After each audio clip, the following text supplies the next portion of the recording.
We got a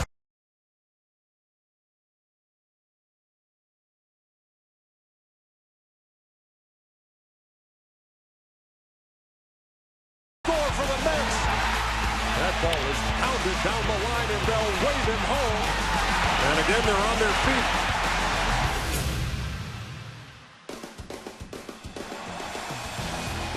For the first time ever, there is postseason baseball at Citi Field in New York.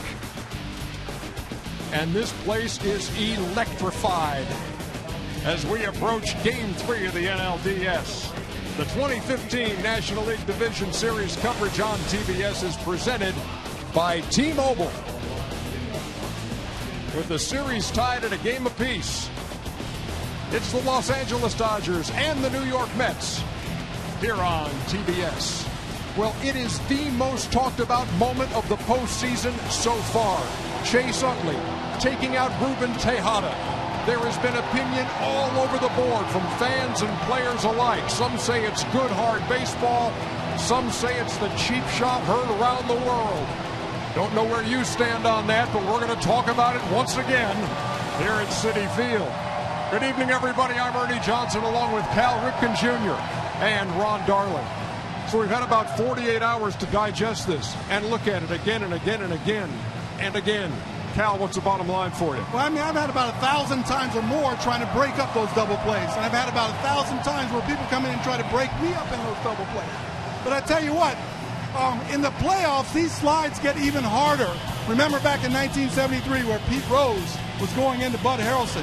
This slide's a hard slide that results in a fight on the field. And then in 1977, you got Hal McRae. He comes hard into second base right here and takes Willie Randolph out. I don't think I'd call that a slide necessarily. But when you're thinking about Chase Utley, I'll tell you what he was thinking. I've been there. He's getting the lead off first base. And he's trying to get down there to break up the double play so they can score the tying run in a series where they're down 1-0. I think he's thinking the right thoughts. That slide was a little late, but you're going to see competitive baseball just like that. Ruben Tejada, broken leg. Chase Utley, 2-game suspension from Major League Baseball. He appealed immediately. The appeal hasn't been heard yet. He is in uniform. In fact, Don Mattingly thought very much about possibly starting him in this game. He's got good numbers against Matt Harvey, but he will come off the bench if needed. Well, Matt Harvey on the mound for the New York Mets. Sorry, Aaron, when you're a man like Matt Harvey and your nickname is the Dark Knight, a game starting now at 8:30 is the perfect time for him to throw a great game. In between all of his headlines, he may be the National League Comeback Player of the Year. He was outstanding. But I think the most important thing, is there going to be retaliation? Of course not. The outs are just too important in the postseason. But if you are the middle infielders for the Los Angeles Dodgers, 2 words for you: heads up. Good advice. The series lead is on the line. Dodgers and the Mets here at Citi Field. First pitch coming right up.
Welcome back to New York.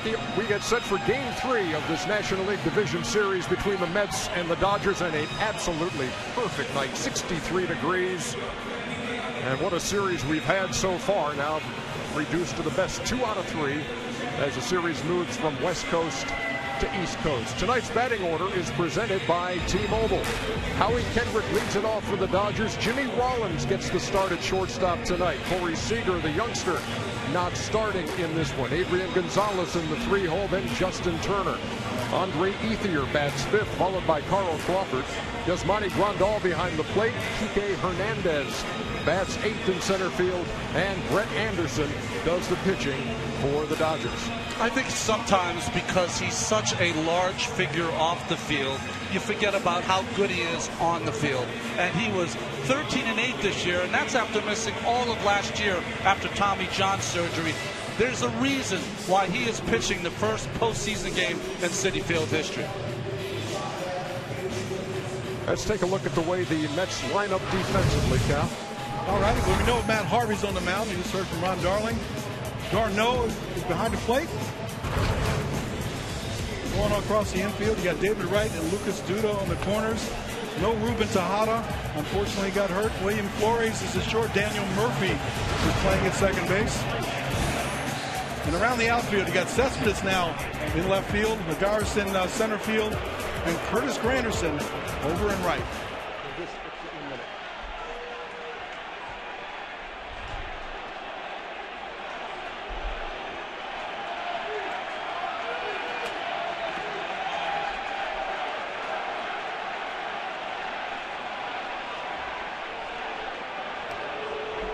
What do you got going on right now, Ronnie? Well, I think the umpires, they might be giving a warning to start the game, and that is a joke. No. Do not do that. Do not do that. That can't be a warning. You think?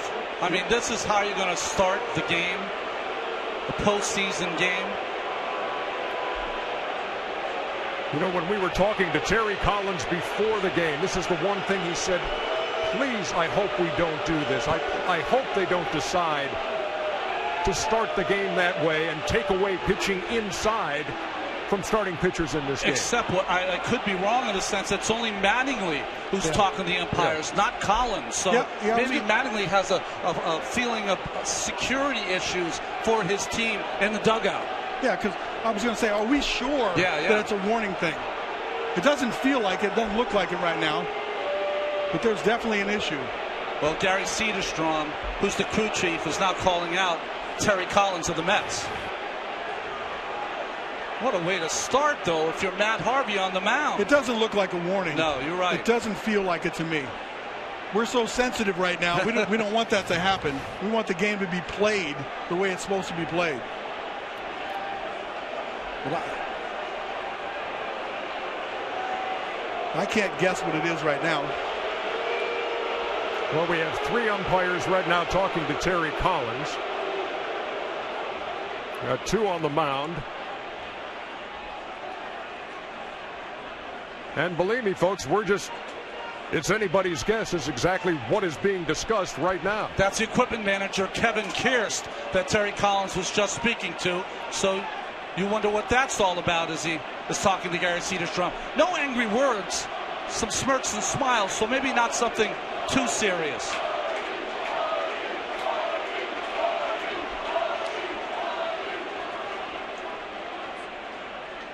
Let's hope it's something technical. It always is up here. Replay equipment, something.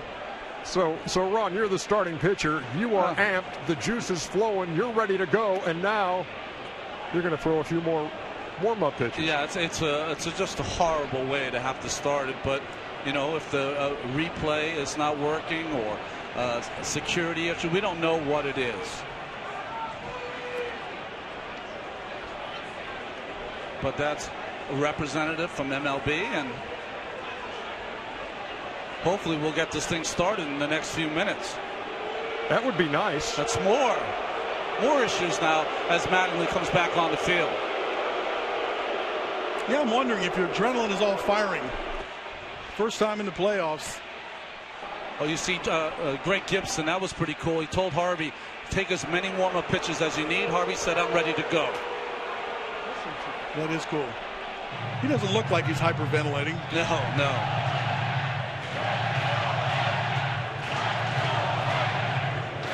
Well, Matt Harvey loves the New York Rangers.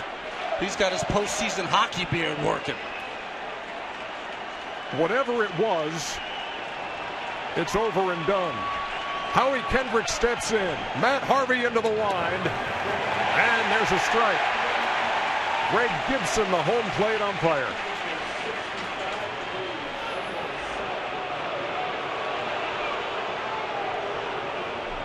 And that's just ceremonial right there, throwing the first pitch out, first playoff game here. That's right. But what if he likes the ball? I know. I'm saying the same thing. What if he likes the seams? That was a good four-seamer right there. I can see throwing it out if it was a ball. No balls and 2 strikes as Harvey jumps out ahead of Kendrick, who's 3 for 8 in the series with an RBI.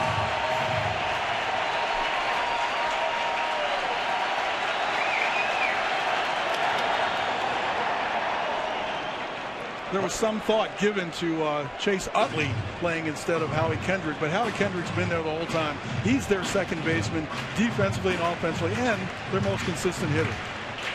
Especially in the clutch.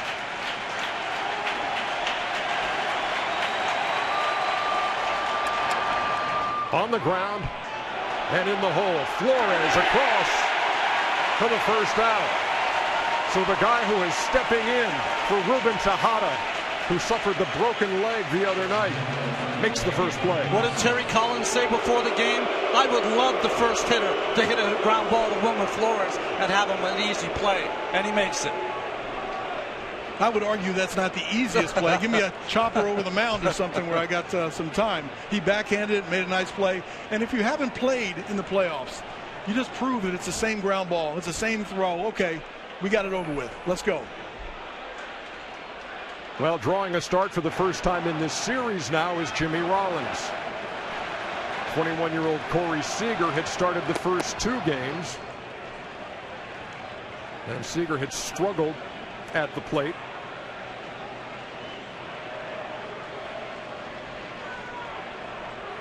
Rollins waits on a 1-0, and that's a bullet foul. Count even, a ball and a strike.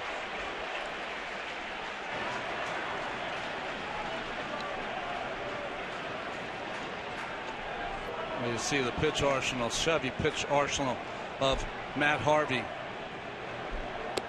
He is a complete pitcher. Fastball, curveball, slider, change. Gets ahead with the slider there. It's a ball and 2 strikes.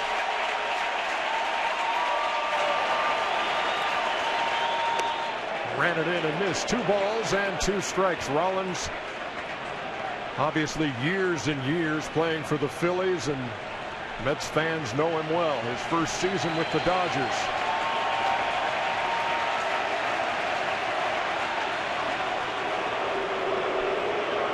Shook out the changeup, the curveball. I think he wants to come fastball back in there again.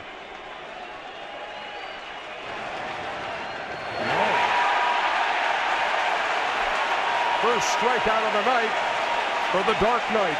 2 down. You know, it was interesting 2 years ago when he had his great breakout year in 2013. It was hard slider. He has now gone more to a hard curveball. You see that ball coming out of his hand, the good spin, and in the dirt to Rollins. You can see on that slow motion replay the dot, that when you spin the ball a little bit like a slider or a slurve, you can see a dot from the hitter side and also from the pitcher side. That's a tight rotation. Here's Adrian Gonzalez, who came up huge in the 7th inning of Game 2 after that whole Chase Utley episode. He's the one that delivered the big hit to give them the lead and propelled them to that Game 2 victory. Such a professional hitter, too. Even after being pitched so tough in the first couple games, not giving anything to hit, when it came time to drive in a run, he found the way.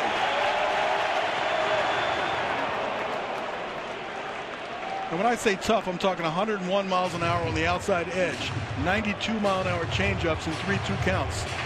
They weren't giving him anything, pitched him really, really well.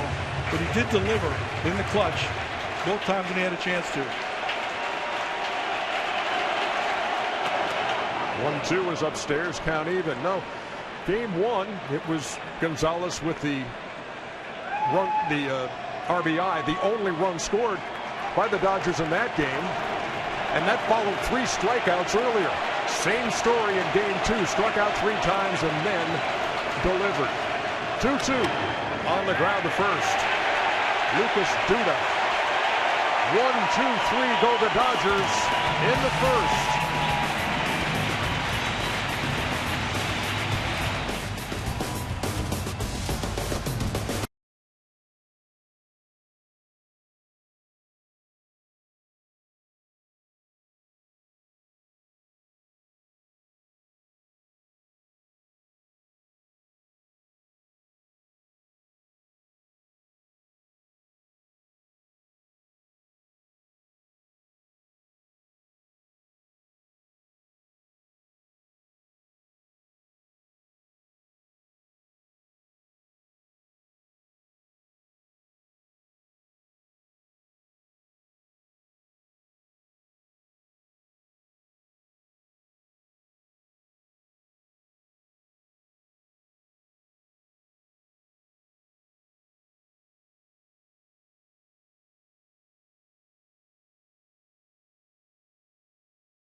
Tonight's batting order is presented by T-Mobile. Curtis Granderson leads it off for the Mets, followed by David Wright, then Daniel Murphy. Yoenis Cespedes in the cleanup spot, then Lucas Duda.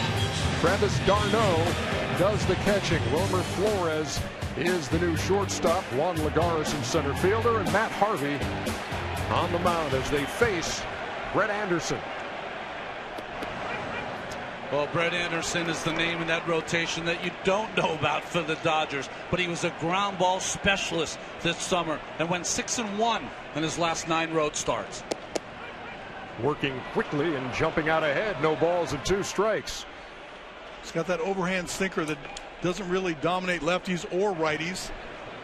Opponents hitting 278 off of him, so a lot of base runners. Also gets a lot of double plays. Granderson 4 out of 6 through the first 2 games. Looking at a Dodger shift and fouled off right at the plate.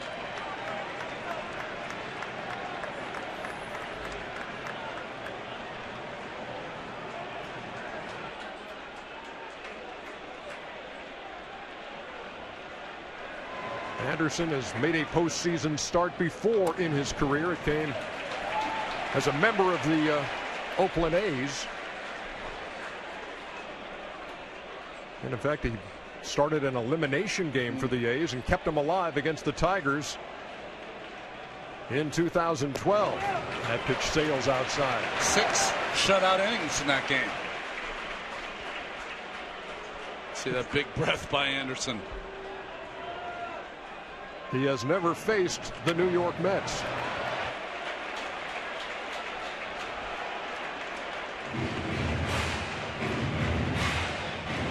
With Anderson, it's always been a question of his health, especially in recent years. Really beginning in 2011 when he had Tommy John surgery, and that really cut his 2012 short, fouled away by Granderson. 2013, he had a stress fracture in his right foot, missed about 4 months. Last year with the Rockies, broke his left index finger and had back surgery. He's 10-9 with the Dodgers this year, and he will field that comebacker by Granderson and get him by a step. Ball took a little bit of a funky spin on him, and he was able to barehand it and throw him out. Brett Anderson's throwing to Yasmani Grandal behind the plate. Around the diamond, you got Justin Turner, Jimmy Rollins with his 4 gold gloves, Howie Kendrick, and Adrian Gonzalez that can match Jimmy Rollins in gold gloves. Going to the outfield, Enrique Hernandez in center, Crawford in left, and Ethier in right. Gold glove guys as well. That defense has been really improved this year, and I think Rollins has had a lot to do with that.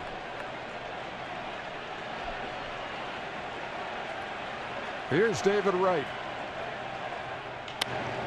First pitch swinging, and that's out of play.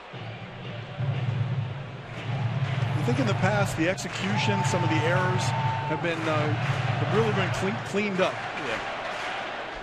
Best fielding percentage in the majors, fewest errors. Yeah, 75. And neither side has made an error in this series.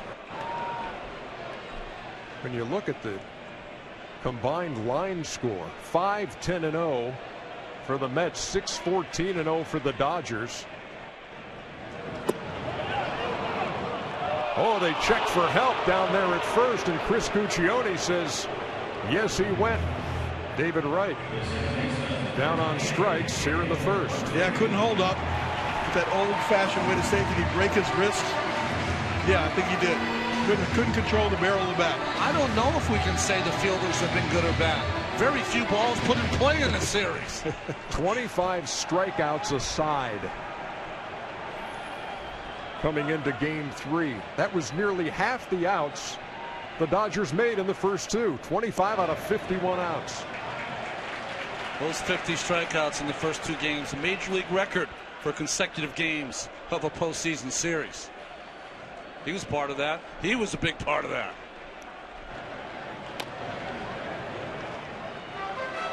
You know, early on, the indication of some of these foul balls, they're smothered, they're topped, they're going over top. That indicates a really good sinker. I didn't know he threw 95. We saw a couple pitches at 95 as well. So he has the ability to reach back with his velocity.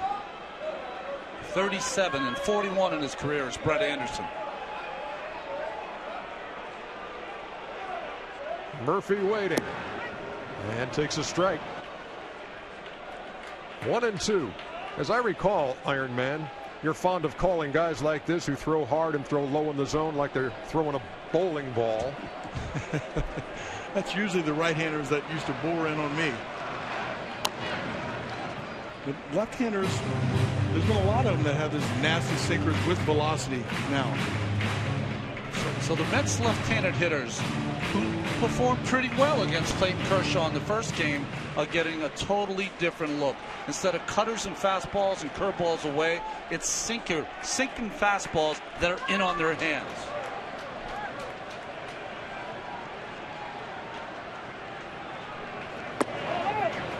The 1-2 missed outside, and the count even. Murphy's 2 out of 8 in the series, has homered. 1 of 3 the Mets have hit. The Dodgers, who led the National League in home runs, have yet to go deep. There's a blooper into left center field, and Kike Hernandez almost overran that thing. That's the 3rd out. We are scoreless as we head to the 2nd.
Official caps, hoodies, jackets, and more. Celebrate with your favorite team at the MLB.com shop.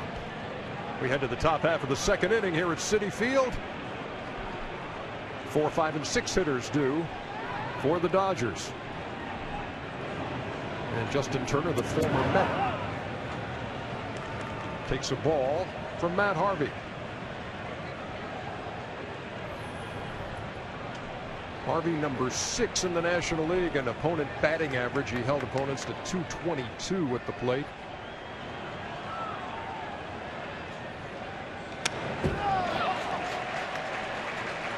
Turner's been an incredible hitter so far in this postseason against his old mates.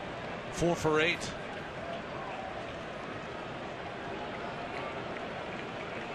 I think they're careful with him with the fastball. He's also hit a couple breaking balls, and he's hit some 2-strike fastballs. Moving into the games. 1 ball, 2 strikes.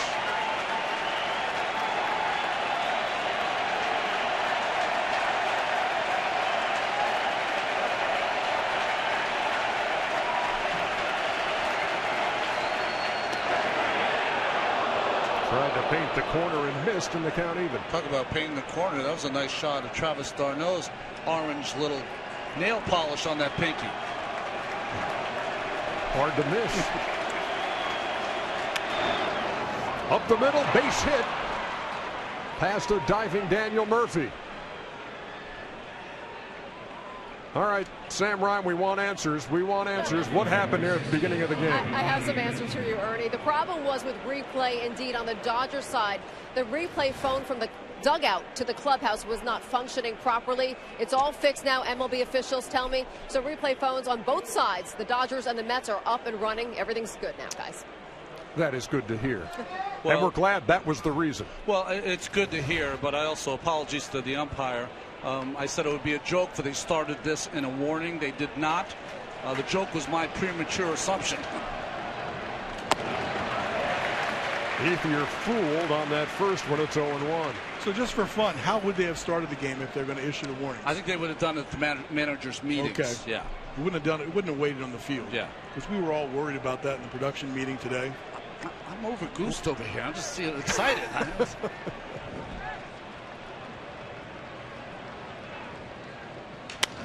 Line drive, a looper into left center field, and back-to-back hits to open up the second here for the Dodgers.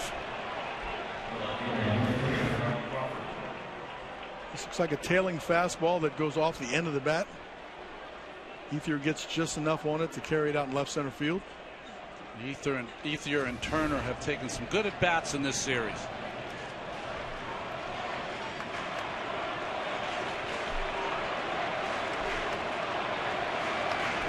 Carl Crawford steps in, and Crawford 0 for 7 in the series with a couple of strikeouts.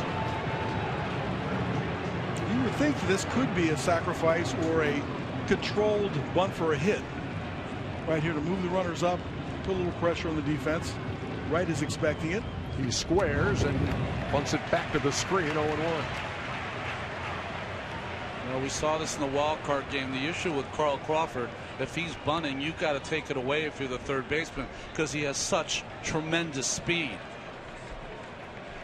Yeah, the play here at third base is you might have to cover third if the ball's bunted, and the pitcher can get over there and cover that, but you don't want to have any indecision on the ball down the line. If the ball down the line, there can be no such thing as a perfect bunt in that situation. Slapped into left field, base hit. They'll hold up Turner at third. They are loaded with nobody out here in the second.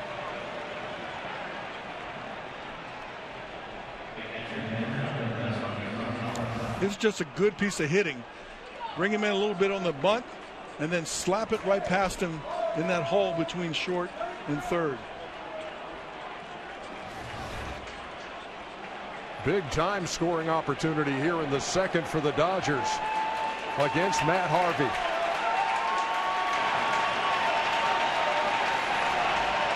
Yasmani Grandal steps in. Look at that number, 0 for his last 22. What an opportunity for Yasmani. Overall, he's 4 for his last 88, including this series. And he takes a strike 0-1. He's 0 for 4 with a couple of strikeouts here in the NLDS.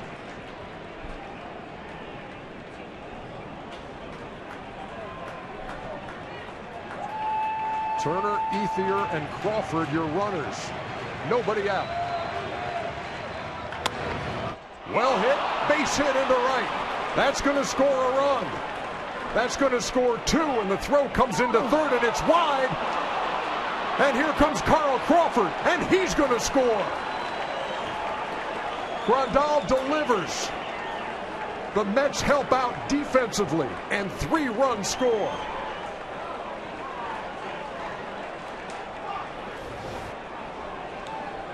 Ball hit right out of the grasp.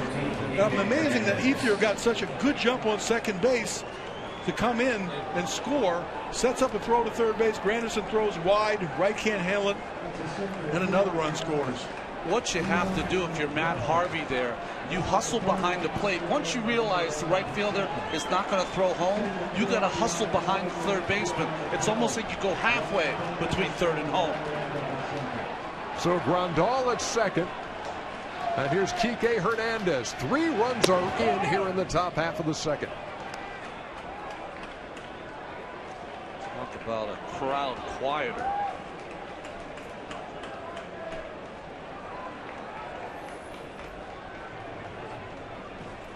It's a 2 RBI single for Grandal. Granderson charged with an error, which is the first of this series for either side. That's in the air to shallow center. And Lagares puts it away for the first out. So you had a hitter, as you see this base hit again that gets past Luda. Watch Harvey. Harvey's got to go where the NLDS is here. Once he realized Granderson's not going to make the play at home, he hustles behind right just in case the ball gets by him, and he might have had a chance to stop that third run from coming in.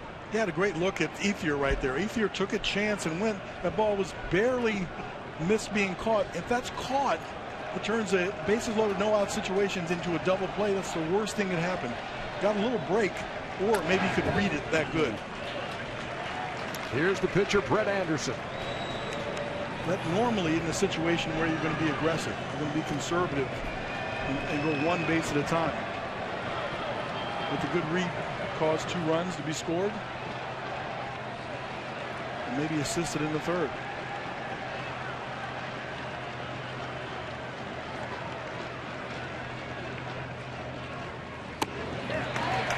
No balls and 2 strikes. Anderson hits like a pitcher. He's only 4 for 47, but in the National League, this is what you do. Runner on second and 1 out, you let your pitcher hit. Maybe he'll get lucky.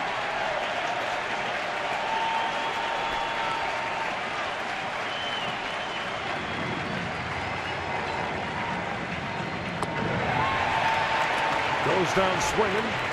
Second strikeout for Harvey. And we go back to the top of the Dodger order and Howie Kendrick. Cal, I always say this. When you start a postseason game, the first inning, your adrenaline takes you through. But when you go out there for that second inning, it's almost like the air has been let out of the balloon. I mean, you feel like you don't have any energy, and you got to kind of get through it. Harvey has not been able to do that. Kendrick grounded out his first time. Swings and misses, 0-1. I think the hitting equivalent of that is that you're all hyped up before in batting practice. You're running your sprints really hard. You're trying to get ready, and then you come to the plate and you feel like, man, I have no energy.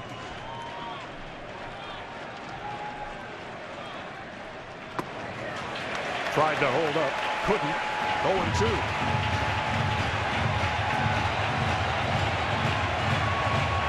That's a good sharp breaking ball.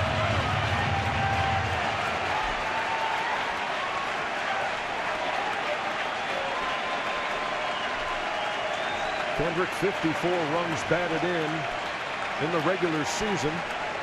1 here in the postseason. And a line drive into the glove of David Wright at third. But the Dodgers have themselves an inning.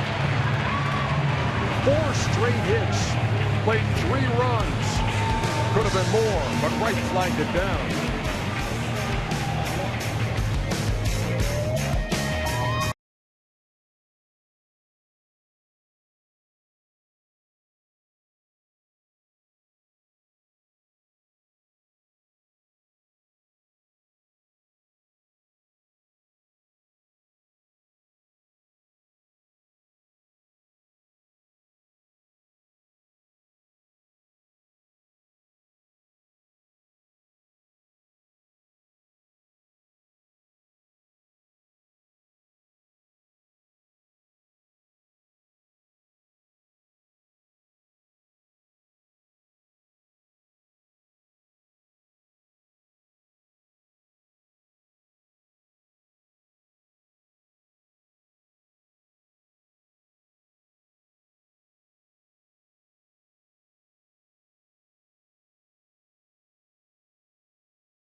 Dodgers jumping out with 3 in the second as Brett Anderson goes back to work facing Yoenis Cespedes.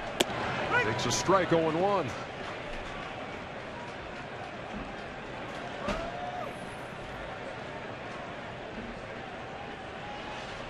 Anderson, the left-handed ground ball specialist. Tough play, but Rollins made it on the hop, and Cespedes beat it.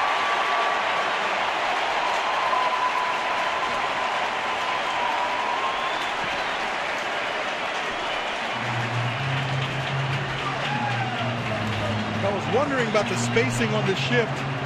Ball just takes him back. He takes a little too much time. You can't do that with Cespedes. He's a big, strong guy, but he's fast to first base. You know what happens during the middle of the year is that Cespedes, who plays 160-plus games, he won't really run flat out on a ground ball like that. But in the postseason, of course he is. And you saw his speed right there.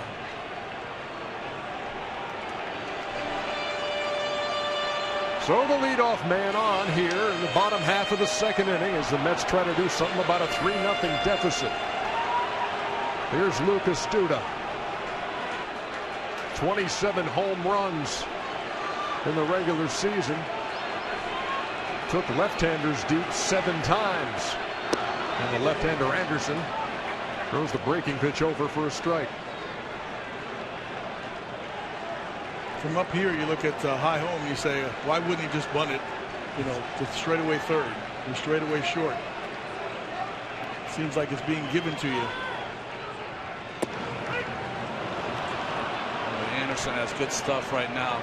Big inning for the Mets to try to put a run or 2 up on the board. Get right back in this game immediately. Shutdown ERA for Anderson this season, 1.29. Excellent.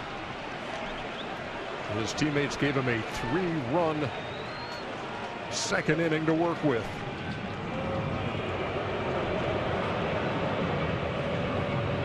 I thought Mattingly had some interesting points about the offense against the shift. Sometimes the responsibilities are different. You had different people turning double plays like third baseman, and even the bunting of that. It's not your normal soft bunt. If you're going to bunt that side of the infield, you need to punch it. And you just don't work on that enough to try to get it. I would suspect if the shifts continue, you're going to start to see more and more people that try to adopt that skill. You see Rollins and Kendrick in their normal spots. It's Justin Turner, the third baseman, who's playing in the hole on the right side. In the air to right. That ball's going to fall for a hit. They are at first and second here in the bottom half of the second. We saw the Dodgers with 4 straight hits. The Mets went 2 in a row to start the frame. This is really interesting. I don't know if we'll be able to see it this first time. The base hit to right field because of the shift. Somebody's got to cover third. Base hit to right field. It's a potential first to third. And Rollins was scrambling back over to third to get there. That's some of the things that Mattingly was talking about that the shift does produce. And you got to remember what your role is. Rollins is a shortstop, but he's not supposed to cover second anymore. He needs to get back to third.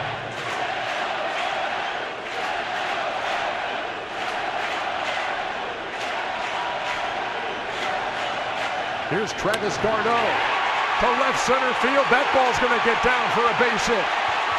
That's going to get the Mets on the board. It is 3-1.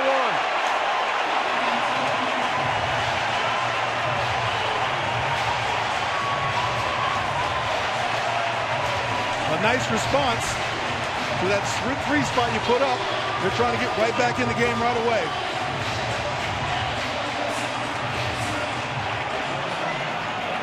d'Arnaud needed it too. 0 for 7 in the series, but he connects there. Remember, this entire inning started with Jimmy Rollins taking for granted the speed of Yoenis Cespedes. I think the hard part of that play was catching it, and then he took a deep breath and didn't realize that Cespedes was getting it down the line. There's Wilmer Flores, the starting shortstop.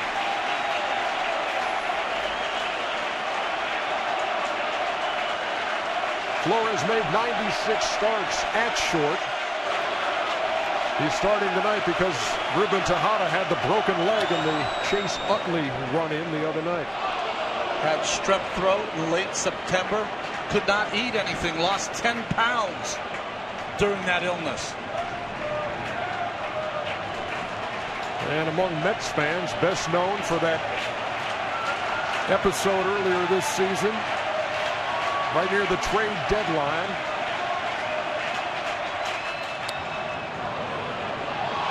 Looked like he was going to be traded to the Milwaukee Brewers, part of a Carlos Gomez deal.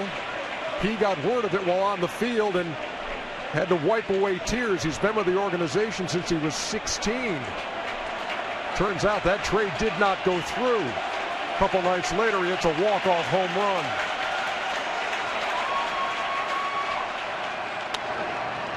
Tapped back over the mound. Kendrick, no play.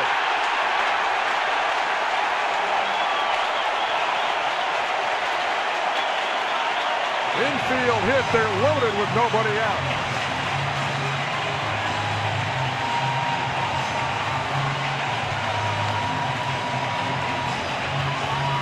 Well, there's 2 balls in this inning that go down not as errors. They go down as hits. But there are 2 plays that could be made. Rollins especially. This is a tough play right here. Coming across the mound. You got to catch it and release. Just can't find the ball on the transfer. So the Dodgers with 4 straight hits in the top half of the second inning. The Mets have done the same thing here in the bottom half. And here's Juan Lagares with the bases loaded.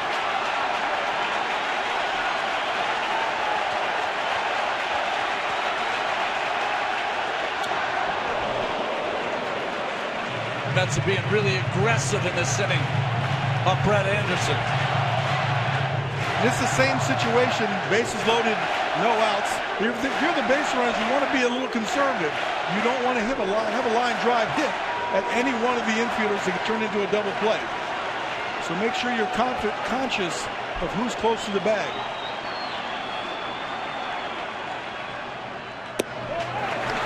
Missed outside, count even, a ball and a strike. Lagares, who had started in center field against lefties in August and September, left out of that starting lineup in the first game of the series. Michael Kadire played in that first game. Now back in there here against Anderson. Only one at bat in the series. He's 0 for 1.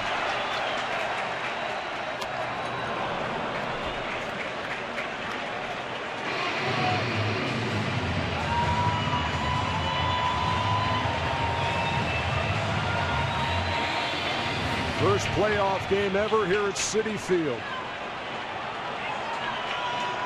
The last one at Shea Stadium, Mets fans want to forget. Came in 2006 in the NLCS in Game 7. On the ground to first. Gonzalez to the plate for the out. One down, bases still loaded.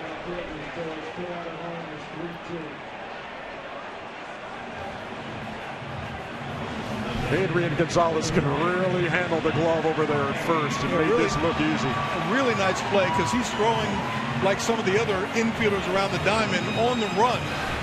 Knew that he had a little time and a force out at home plate. Makes a nice play.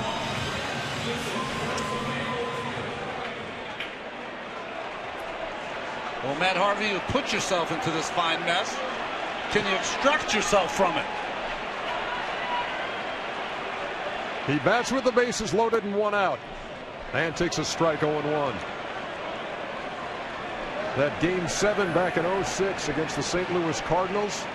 And a bitter end as Wainwright struck out Beltran. Looking at a curveball with the bases loaded. Cardinals beat him 3-1 to go to the World Series. Swing and a miss by Harvey, 0-2. Harvey, like most of the Mets pitchers, as you see the runners on base. 28 RBIs from the Mets from their pitching staff. That led the National League. Harvey had a home run and 7 RBIs himself.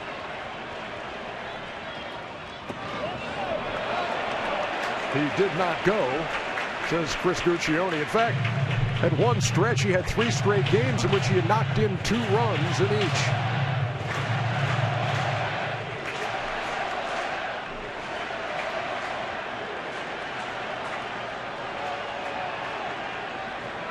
There's a Met on every bag.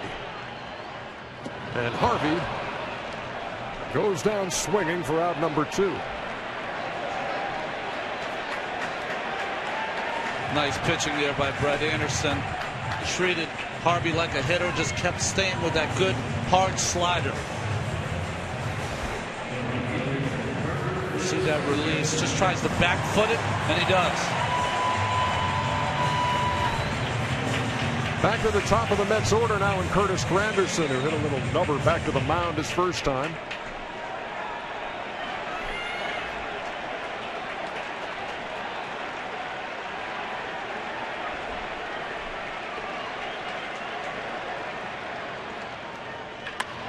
In the air, pretty well hit to center field.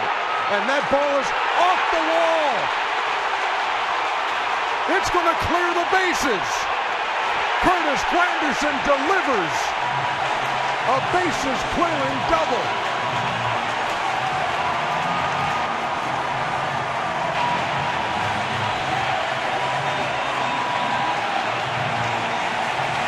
After giving up 3, the Mets answer with 4, and they're not done yet.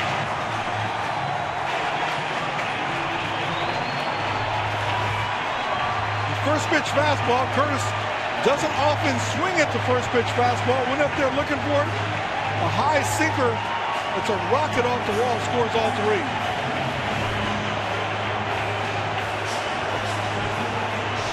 Curtis with the money sign. Granderson now 6 for his last 9 with a homer against Anderson. And boy, was that a big spot. Bases loaded, 2 out. And he rifles one off the wall.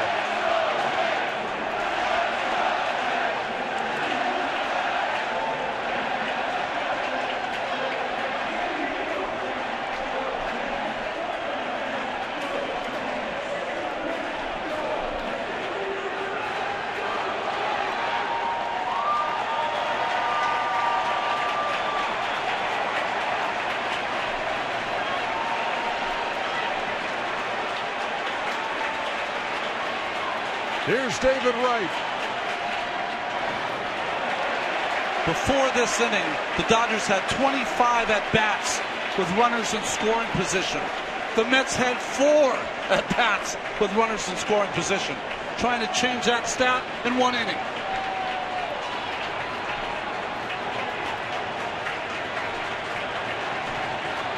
One ball, no strikes. Hit sharply to short. Rollins gloves and throws him out. But the New York Mets have themselves an inning. 4 runs cross. They lead it by 1.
Aerial coverage provided by Goodyear. Everything Goodyear has learned making tires that go the distance inspires what they roll into yours. Goodyear, more driven.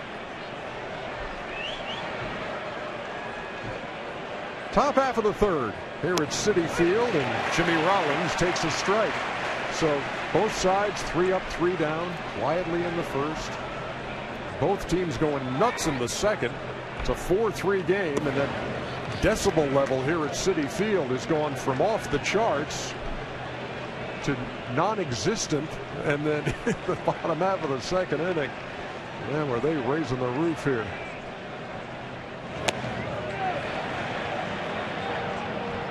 They asked for help down at third, and Chad Fairchild said no swing. So it's 2-1 to Jimmy Rollins. Matt Harvey into the line. Count even, 2 balls and 2 strikes. Ronnie, you're around this team a lot. I mean, you've seen firsthand all the drama surrounding this guy, Matt Harvey. And as he strikes out Rollins for the first out. Well, coming back from Tommy John surgery, and his agent Scott Boras concerned about the workload and saying that Dr. James Andrews said it was a cap of 180 innings. Sandy Alderson, the Mets GM, said that's not exactly the same thing I'm hearing from Dr. Andrews. I mean, What was, from your seat, what was it like during this whole thing? Well, I think it almost made it unfair for Harvey, put him in such a position that I don't think any agent wants to put his athlete under. I think the issue was early in the season, the Mets had tried to do all they could, 6-man rotations. All of the pitchers in the rotation had 10 to 15 days off during the year. They sat them down, trying to keep those innings down. The difficult part is you're trying to have a championship season, and these guys were the reason that you had a chance for one. Remember, this team early on couldn't score a run, so the only way they stayed in this race is because night in and night out they had good young starting pitching. They had to use it. 1-1 fouled back, a ball and 2 strikes. And you've seen already in the first 2 games of this series the examples of those fine young arms in Jacob deGrom and Noah Syndergaard.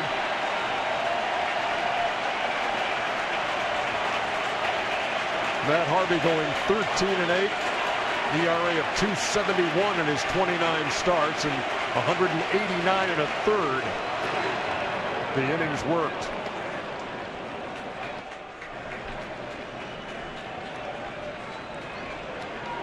Just one of the most difficult things in the game today is to try to take care of your starting pitchers. Comes a fastball inside. And he missed with it. Count full, 3-2. You know, you can make the argument, guys, that unless you're a Hall of Fame pitcher, you got a 6-year window. You might want to use them all up during those 6 years if you're the ball club. Very few pitchers make it to 10, 12, 13 years. 3 balls, 2 strikes. Here it comes. Ball 4, and Gonzalez draws a 1-out walk.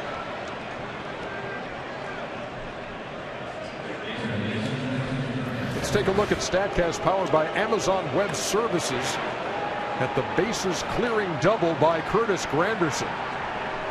That was a laser, got out there at 102 miles an hour off the bat. Had a chance to go, hit the top of the wall. We said early on, his last 72 at-bats of the regular season, he did not swing at the first pitch at any time. And now he's become a first pitch swinger in this series. He's living by the ambush. That's a big at-bat for him, and especially on the heels of what had happened defensively. He was charged with an error in that 3-run Dodgers second.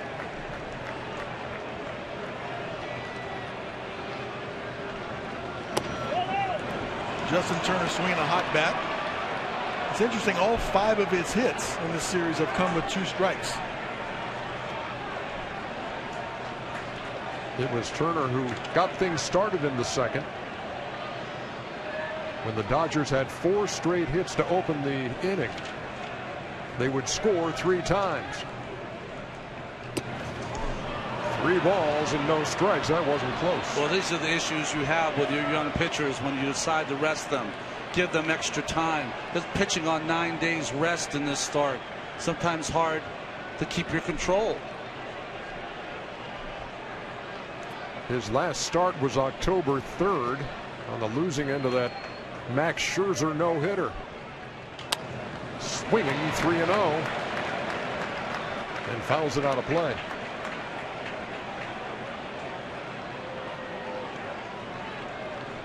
Wasn't surprised that he was swinging 3-0. You're going to get a fastball center cut. It's still going to be hard, but that might be your best opportunity to get one on the center of the plate, put it and drive it.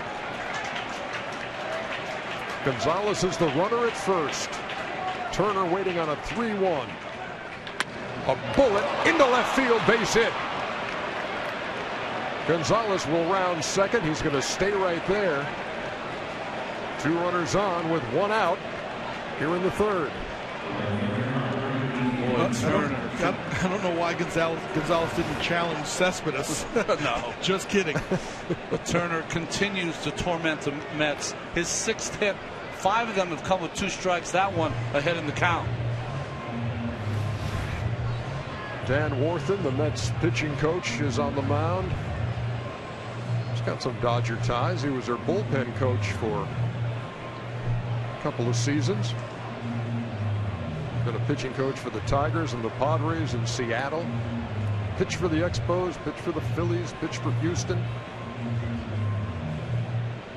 And he has a word with Matt Harvey, trying to work out of some trouble here in the top half of the third. You see Jonathan Neese up in the bullpen. What did Joe Madden tell us once? In the postseason, you have very little tolerance for your starting pitchers. And both starting pitchers during the season are up in the bullpen. Bartolo Colon, the right-hander, left-hander, Jonathan Neese. Of course, I was joking about Gonzalez trying to challenge Cespedes' arm. But it's not just the third base coach that needs to know the arms of the outfielders. You need to take a look so you know instantly whether you're going to be sent or you're going to be held up. Look around, remind yourself who's out there, and help make your own judgment as a base runner. Andre Ethier singled and scored in the second. Gonzalez at second. Turner at first.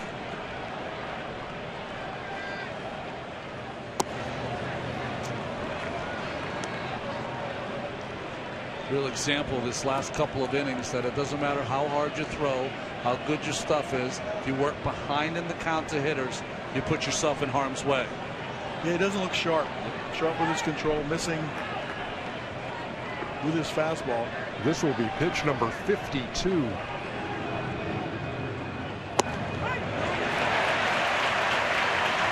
One and two. Ethier thought it was down, but Harvey got the call. He might have thought it was inside a little bit too.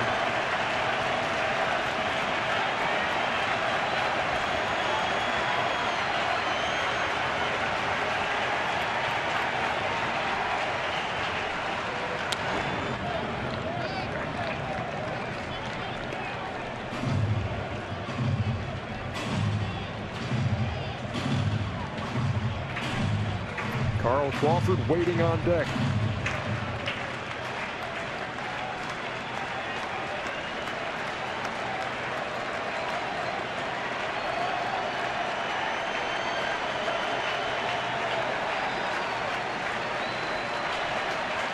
One ball, two strikes. Inside, count even, 2-2.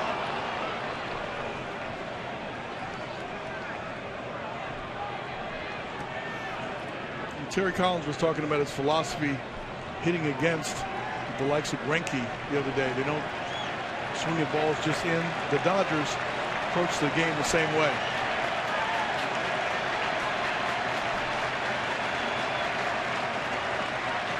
Two balls, two strikes the count. Andre Ethier goes down swinging against Matt Harvey with 2 on. And now 2 out here in the third.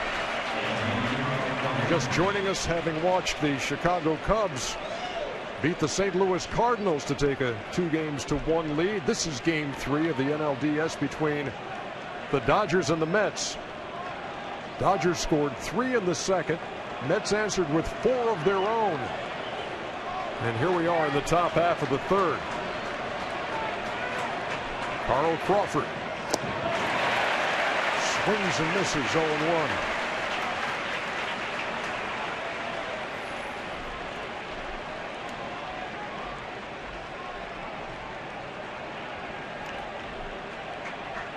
Four strikeouts for Harvey.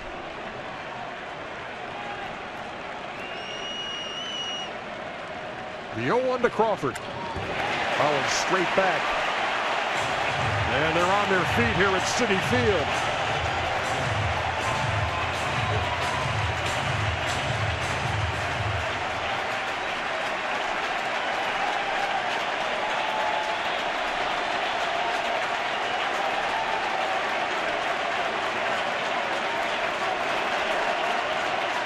Harvey with an 0-2. Up and away. Fastball at 96 from the Mets right-hander. 25 pitches now for Harvey in this inning.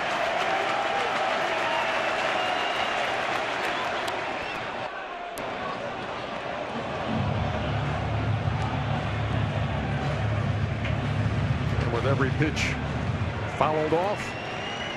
The pitch count continues to rise. This will be pitch number 60 as we play in the third.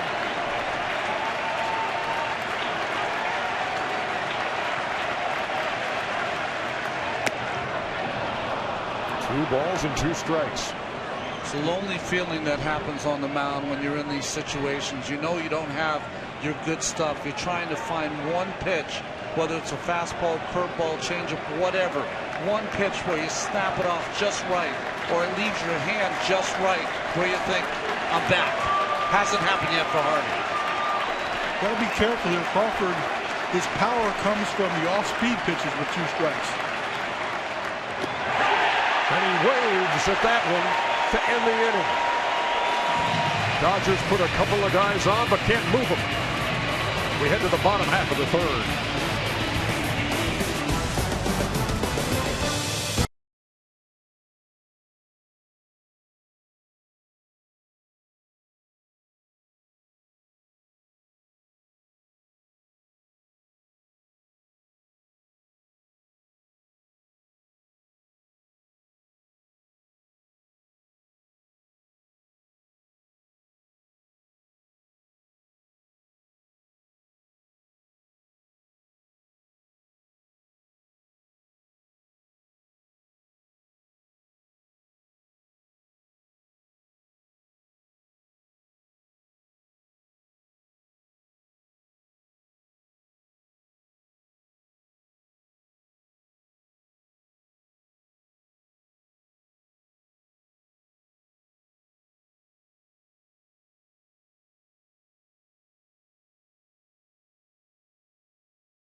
At 8. A couple of game 5s in the American League on Wednesday.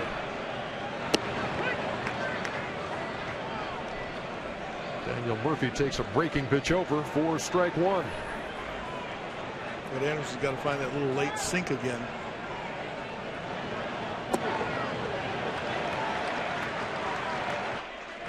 He got quite a few balls squared up.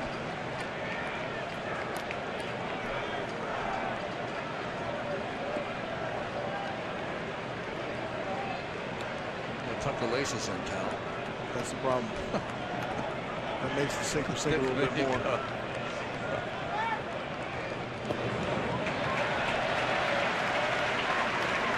So you can see what Anderson's trying to do. He's going to roll over a curveball to try to get ahead of you, and then he's going to sink her in, slide her away to left-handed hitters. The 2-1. Fooled him 2-2. Toughest guy in baseball to strike out.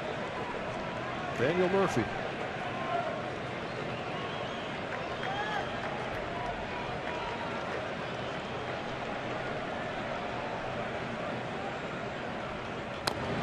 Stays alive.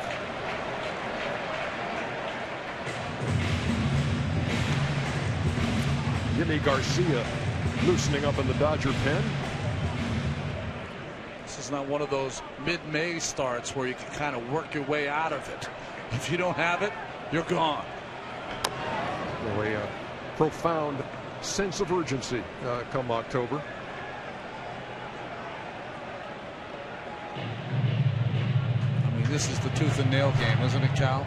Third game of a 5-game series. You tied 1-1. Gotta have it, whatever it takes.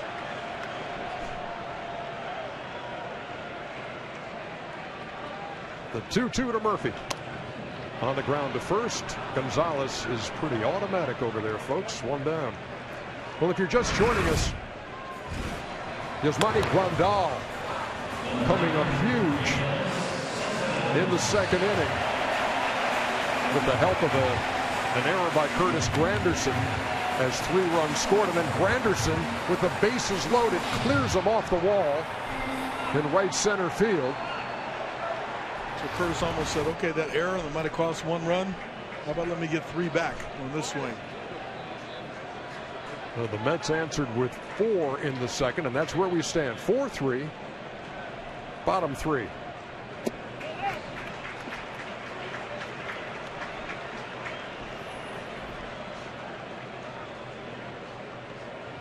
Cespedes singled his first time and came around to score.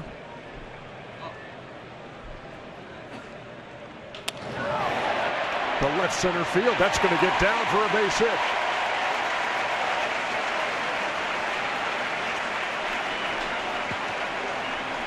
So Cespedes, who was 1 for 7 in the first 2 games, is 2 for 2 here in game 3. And this is after a year where he really struggled against left-handed pitching. But a hustle single, and now a ball not hit squarely, but he's so strong, dumped into left center. We haven't seen a lot of hits in this series. Tonight the bats are coming alive.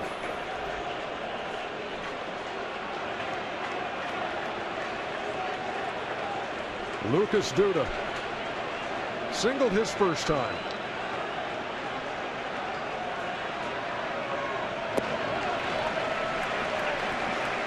Gotta wonder about the length of this leash that Don Mattingly has for his starter Brett Anderson.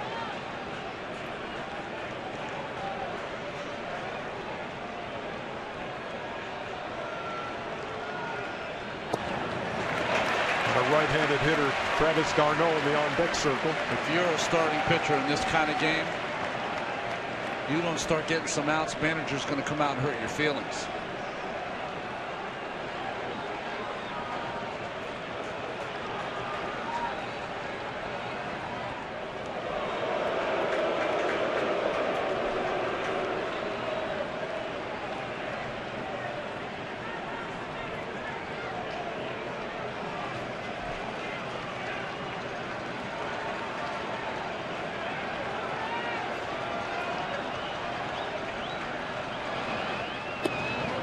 Breaking pitch, stayed inside.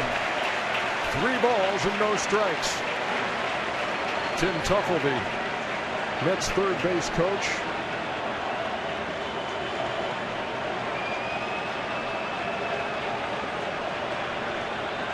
Anderson working to Duda.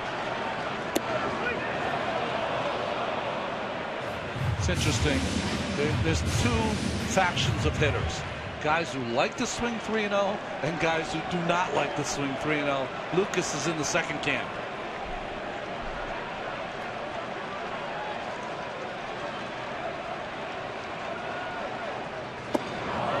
Swings and misses at the 3-1 and the count full. That's a reason why you might want to swing at the 3-0. Because they'll drop a 3-1 breaking ball back on you again.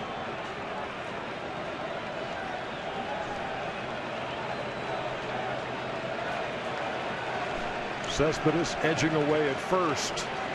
Payoff pitch. Strike 3 call.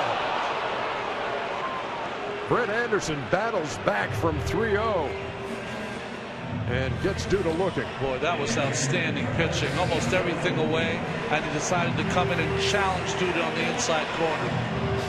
Now, how many times does that happen? I mean, I know it happened to me a ton.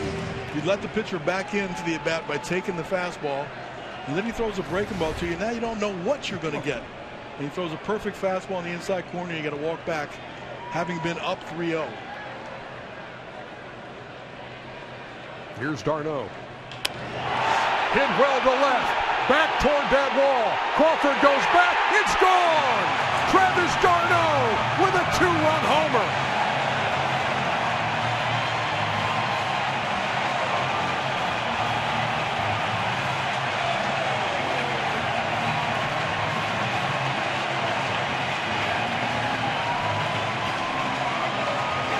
The kid who grew up in Los Angeles, watching the Dodgers, admiring Mike Piazza,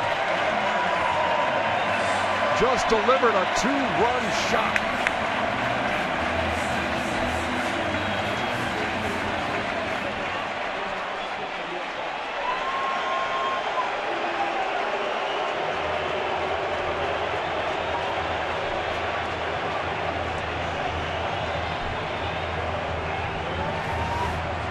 Ball gets out of here pretty quickly. The aggressive fashion tonight. Coming up, seeing 2 pitches, 2 swings.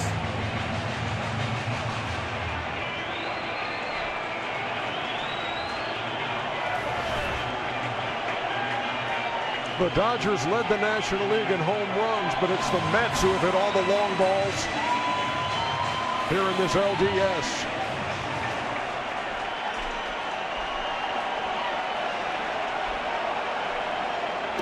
Wilmer Flores takes a strike on the corner.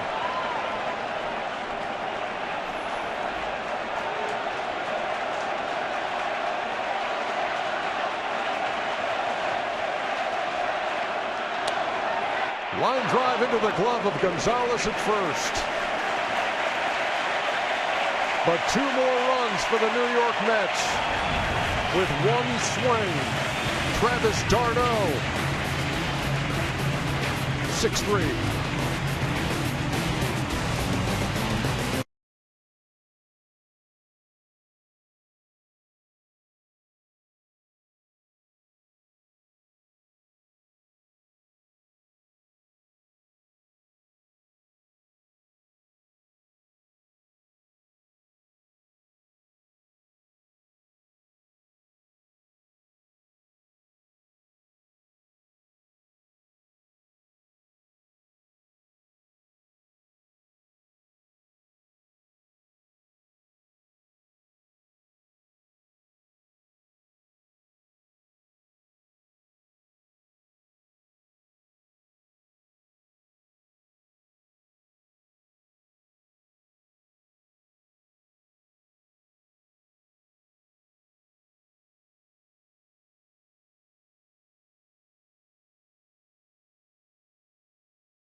phone with Team Stream by Bleacher Report.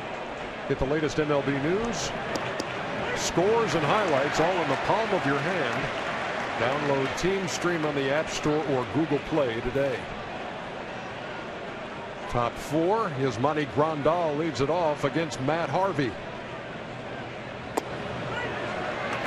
It was Grandal who came up with the big hit in the second inning with the bases loaded. Knocked in a couple of runs, and then Carl Crawford would come around to score on the throwing error by Curtis Granderson.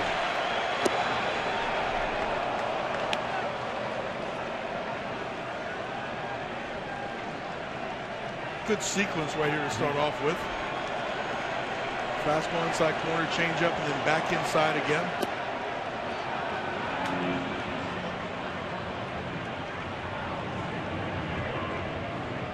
A little cutter, though, that he's throwing down and in. He's not getting the left-handers to bite at it. Throwing a paint a fastball inside.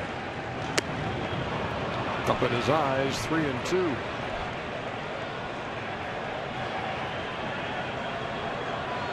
...2010 first-year player draft. That's when the Mets landed Matt Harvey. That's in the air to right, and that'll be routine for Granderson. One down. Moments ago, Sam Ryan spoke with Mets manager Terry Collins. Terry, I know you said before the game Travis spent some time with Kevin Long. How encouraging is what you're seeing tonight? Well, it's very encouraging. He's a big bat in our lineup. We've got to get him swinging the bat. For us to be successful, Sam, we got to go throughout the order. We don't have one or two guys that are going to carry us. For Matt, he's over 60 pitches now already. How concerned are you? Yeah, I'm pretty concerned because that's not how he usually goes. He's usually, especially this year, he's been a pitch-to-contact guy where he's gotten deeper in the games. But you know what? He's got to give us a couple more good innings, and hopefully we can run some more runs up there. And if we got to take him out, we'll do that then. What's his limit tonight? Oh, about 115 tops. Thanks, Terry. Yeah.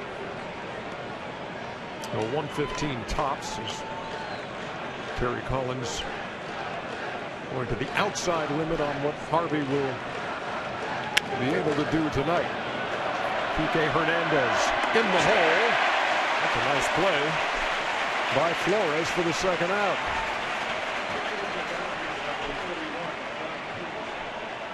Well, the Dodgers going to go to the bench. Brett Anderson's night is through, and it'll be Jock Peterson.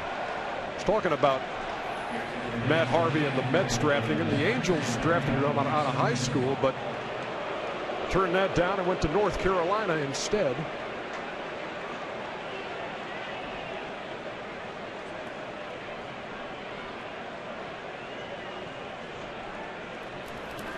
There's the left-hander with the distinctive delivery, the former Brave, Alex Wood.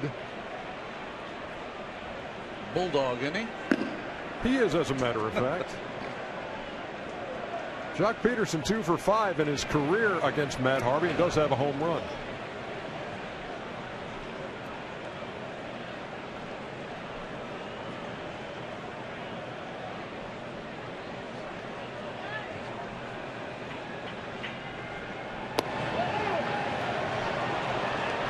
Peterson started in center field in the opener.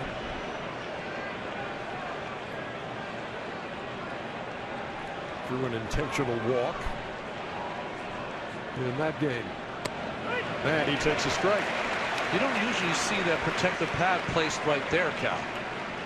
No, it's usually down on the shin, sometimes over the instep. So he must have took a bad one right below the knee. Tell you what, I bet Mark Teixeira wishes he had one up there. That's right. That's all. What knocked him out for the rest of the season, because he wears that one down around his ankle, but took one off the shin higher up. 3-1. And Peterson draws a 2-out walk.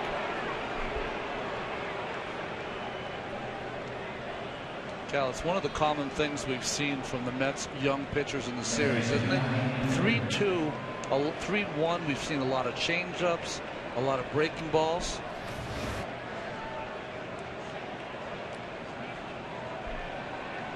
Two-seamer at 95.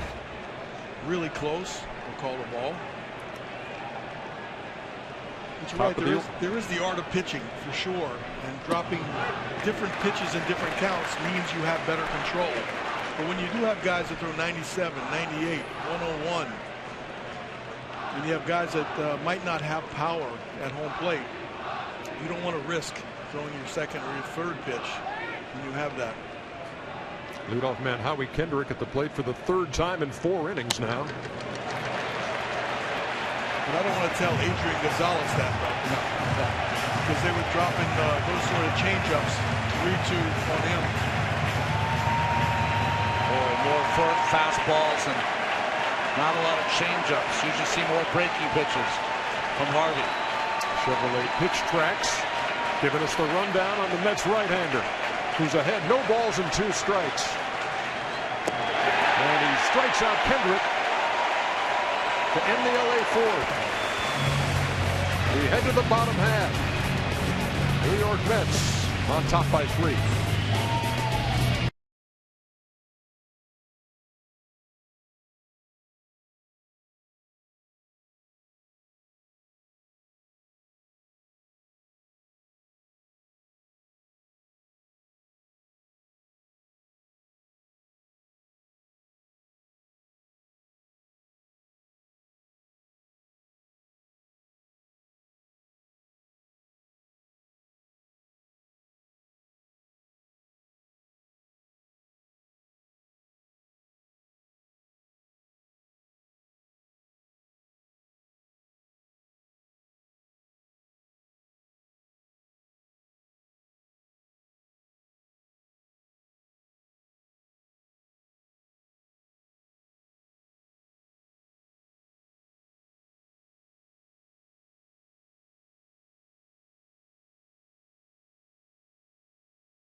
Follow every pitch of the postseason with MLB.com at Bat, the #1 app for live baseball. Stay connected with highlights, replay reviews, scores, pitch tracking, live radio broadcasts, and much, much more. Download the At Bat app today. Good look at Alex Wood, the second Dodger pitcher. I thought they might go with a right-hander, flip the lineup around a little bit, sticking with a lefty. Does have that weird delivery. It kind of messes with a hitter. Definitely distinctive of a 6'4", 215-pounder.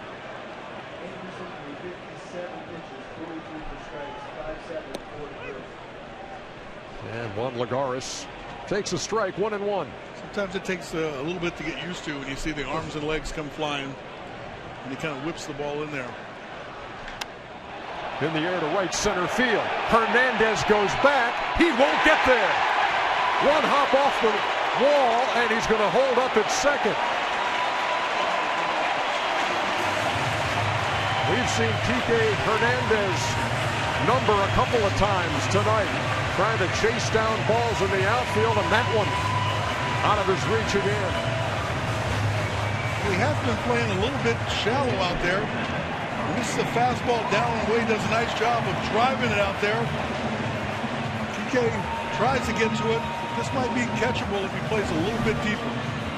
Kike is one of those players that can play a lot of positions, but he is not a true center fielder. He doesn't have that great burst of speed to try to run those kind of balls down. And plus, remember, Alex Wood played for the Atlanta Braves. He's faced the Mets many, many times. They've seen his number. Wood started the season with Atlanta, part of a three-team trade involving Miami, the Dodgers, and the Braves, which he wound up in the Dodger uniform. Everybody in the ballpark knows what Matt Harvey wants to do. That pitch off the mark. 1-0. It's not a bunt play right here. The way they're set up, Justin Turner has to be the one that comes back to third on a bunt. Rollins faked over as if he was going to charge over there and leave the middle of the diamond open and cover third. Harvey's had trouble all year long. He only has one sacrifice bunt. Fouled that one off at the plate. A ball and a strike. So if you take a peek in your bunt, the place to bunt the ball is the third base here. Force Justin Turner to come in and field the ball. See how he just jabs that? You don't need to jab the bat. If you want to bunt the ball to third, point the top of the bat right at the second baseman, Howie Kendrick. That'll give you the angle you need for the ball to get to the third baseman.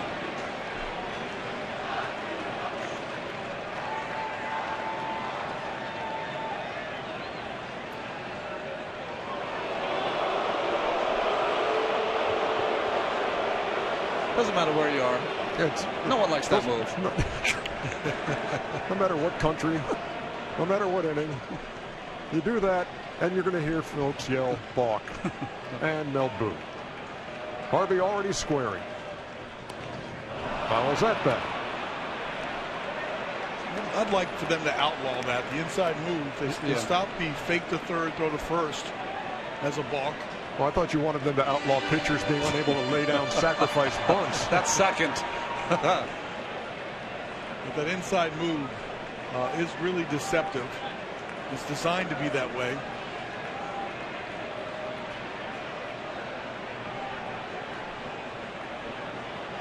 They throw back. Pretty close.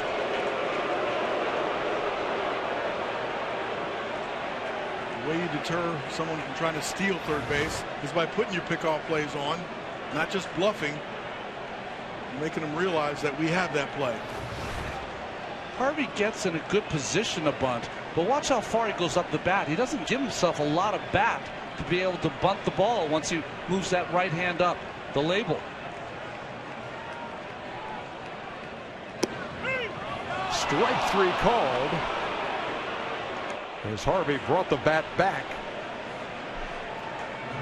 But Greg Gibson called him out on strikes. You really want to be able to get this down. See how far his hand is? That leaves you, boy, less than a foot of bat to try to get that bunt down. Just a backdoor perfect slider from Wood. Well, normally you put your thumb where the label is. And you want to keep it behind. You don't want to wrap your hand around the bat where the ball can hit you. Back to the top of the Mets batting order and Curtis Granderson.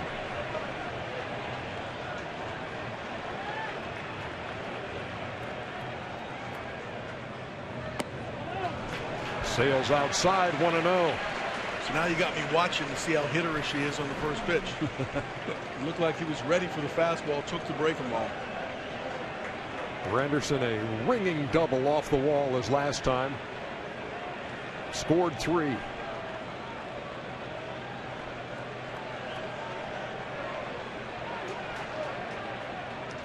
Alex Wood untied laces on that glove. Don't they teach him how to tie the laces in Georgia? Oh, come on now. It's like 2 shots in an inning and a half. My alma mater. Inside, somehow missed him. Randy might be wondering the same thing.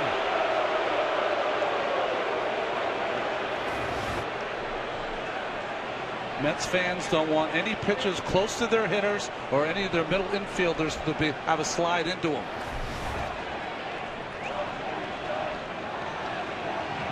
Two balls, no strikes.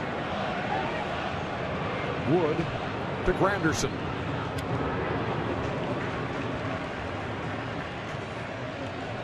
Curtis is swinging the bat well, seeing the ball very well. Wish he had that one back. In the first two games of the series was 4 for 6, had not knocked in a run, but that all changed tonight in his second at bat.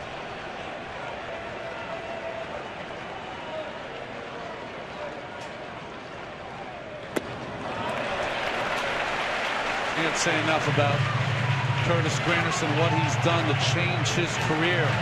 When he first came over here, he was supposed to protect right, hit a lot of homers. They put him in the leadoff spot, and he's gone from 2 years ago, chase percentage around 30%. Now it's around 20%. He's reinvented himself as a hitter. Lagares, who doubled, has a lead at second. Granderson on the ground to third. Turner checks and throws over for the out.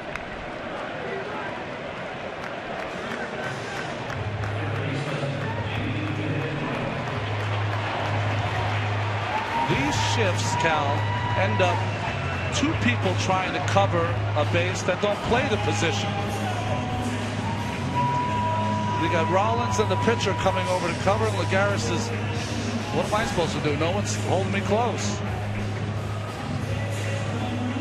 Different responsibilities for different positions when you shift, so they're sensitized.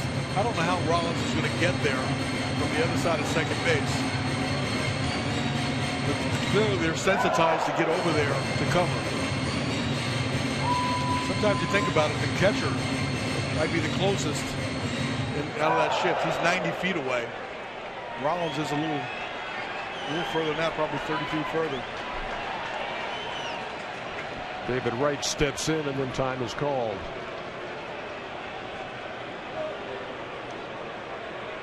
In the early days of the shifts, people would cover the third baseman, then playing over at shortstop would cover on a steal and then forget that the runner would get up and take third. They are going to put David Wright on with first base open and pitch to Daniel Murphy, the left-hand hitting second baseman.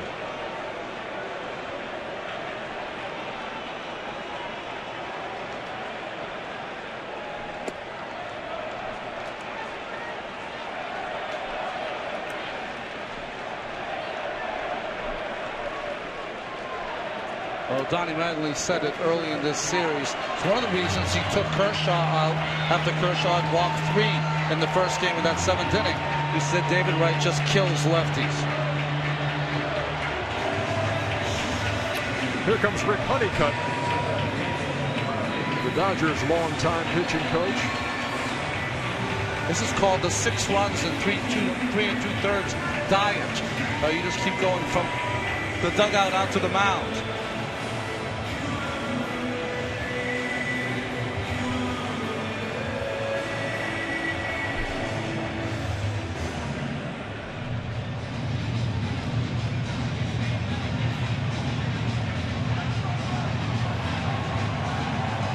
Honeycutt's been the Dodgers pitching coach for 10 years. 21-year career in the major leagues. And some words for Alex Wood as he prepares to face Daniel Murphy. 2 on and 2 out in the Mets half of the 4th. They lead it 6-3. There's Lagares, who doubled to lead off the inning. You're wondering about the matchup. Murphy's 5 for 11 off of Wood.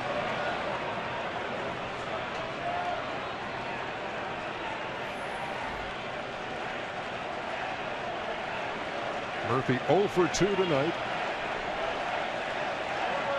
Fly to center. Grounded to Gonzalez at first.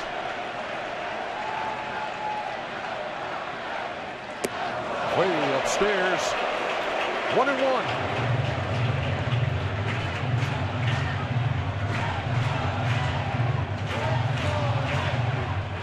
Brett Anderson got the start for the Dodgers, went 3. They roughed him up in the 2nd and 3rd.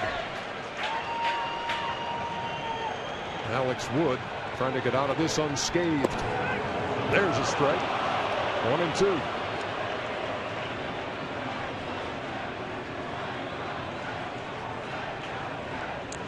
Murphy's one of those hitters that just loves to have the back and forth with the umpire. Almost every pitch.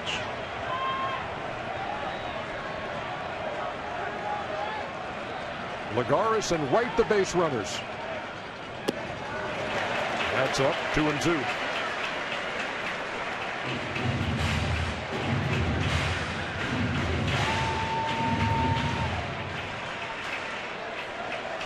Last guy Alex Wood wants to see is Cespedes coming to the plate this inning. Wants to try to get Murphy and snuff out this potential rally.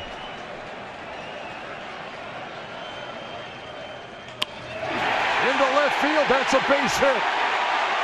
Here comes Lagares. He can trot home with the 7th New York run.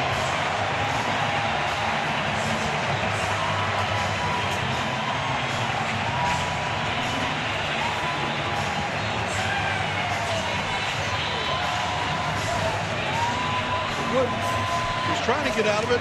Murphy stays on it, fights a fastball off the left field. Well, Mattingly thought he was fighting the lesser of two evils, walking David Wright to face a man that's now 6 for 12 off him. That's a big enough sample size that says he's seeing the ball pretty well. 7 runs for the Mets, 6 scoring with 2 out. And here's Cespedes.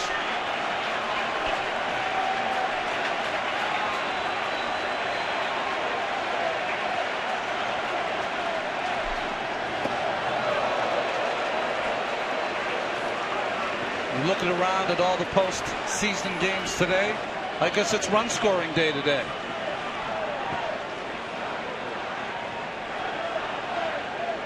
Toronto battling back now to force a game 5 in their place.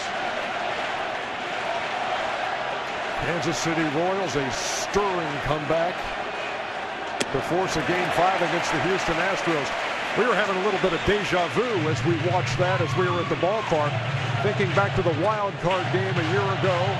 4-run deficit in the 8th inning for Kansas City. They were home that night.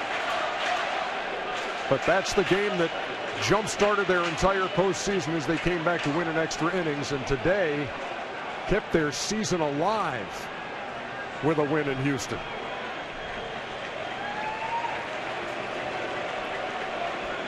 Took a little too much time for Cespedes.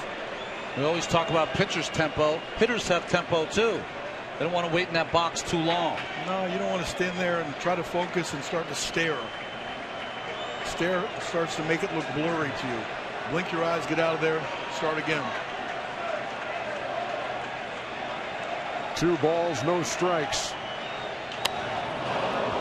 Cut. There's some evil intentions with that hack. But you've seen it since he came over here to the New York Mets. We were talking about 3-0 hacks. If you ever see a hitter call timeout like he's getting quick pitch on 3-0, you know he's swinging.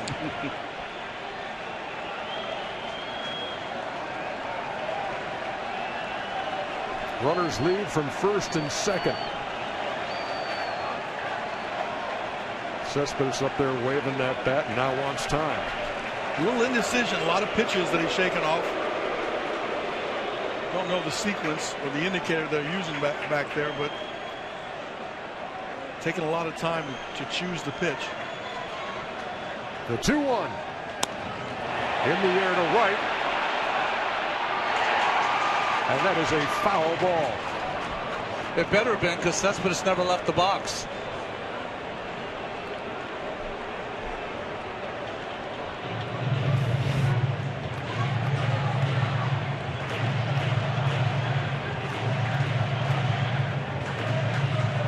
He knew.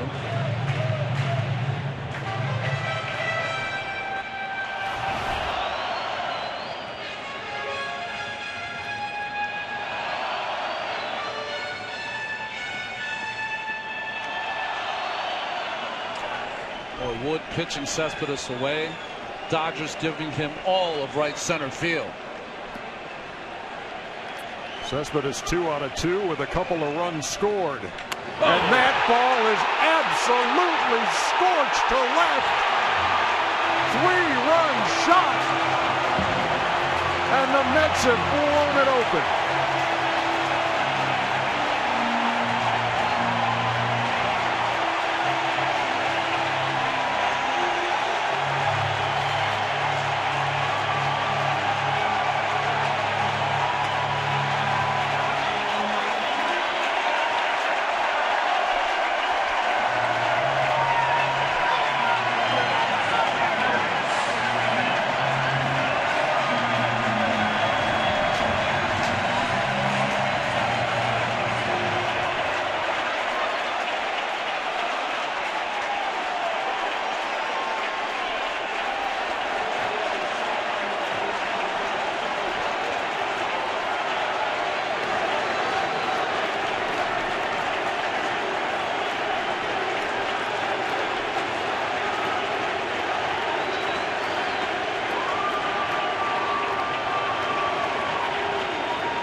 Say something, but you couldn't hear it anyway.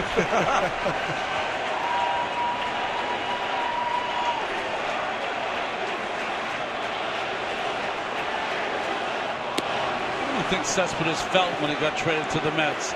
He said, "That's where I won the home run derby. I like that ballpark." Cannot wait for the StatCast numbers on that shot. You could almost sense it the way he swung the bat in the first 2 at bats. You felt it was coming.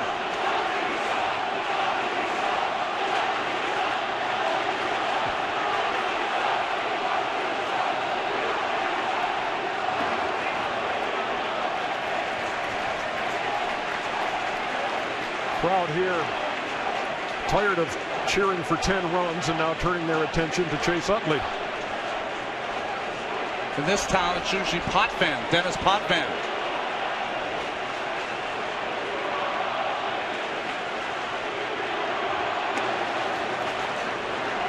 Strike 3 to Lucas Duda. I don't know if anybody here saw it. Yoenis Cespedes.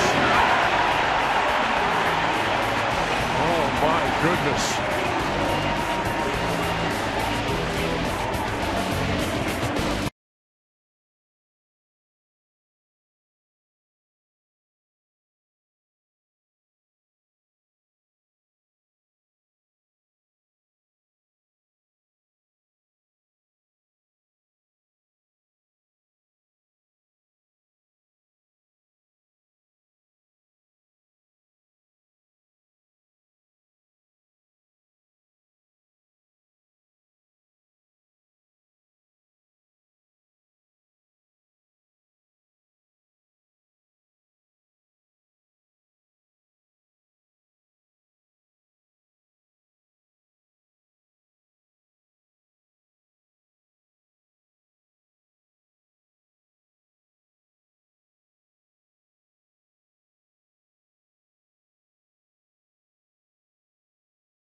Jimmy Rollins leading it off in the Dodger half of the 5th. That's in the air behind first. Murphy calls and squeezes for the first out. I told you we'd get the StatCast action over here from Amazon Web Services. Just under 111 miles an hour on the exit velocity. 431 for the distance. Got out of here quick. No Mets fan who has tickets in that section ever expects a baseball.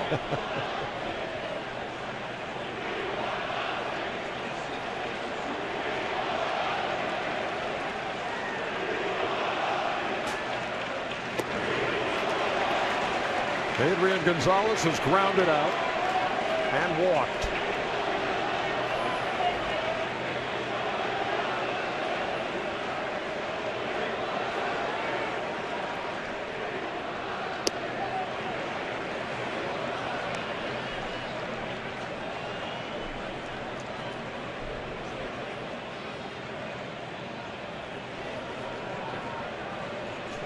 .82 pitches from Harvey. There's number 83, bounced past Ron Renicky, the Dodger third base coach, who was fired by the Milwaukee Brewers earlier this season.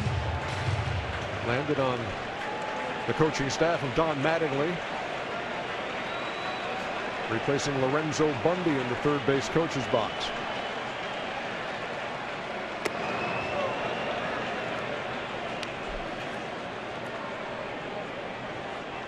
Got good stuff. Doesn't appear to be sharp. He's not. He usually has impeccable control.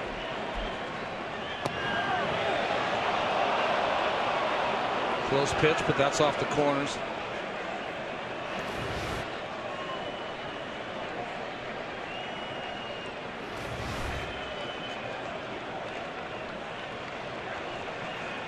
Payoff pitch on the way. Harvey to Gonzalez. Up the middle, base hit. That is a professional hitter right there, boys and girls. It is Chevy Truck Month. Time to make a strong decision like choosing a Chevy Silverado. Chevrolet is proud to be the official vehicle of Major League Baseball. Here's Justin Turner with a man on and one down. Top half of the 5th. 10 runs, 10 hits, 1 error for the Mets, 3-6-0 for the Dodgers. Mets had 10 hits in the first 2 games combined.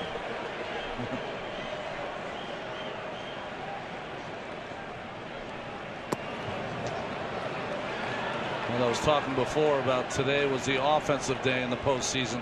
First 12 games, 77 runs. Today alone, 54 so far and counting.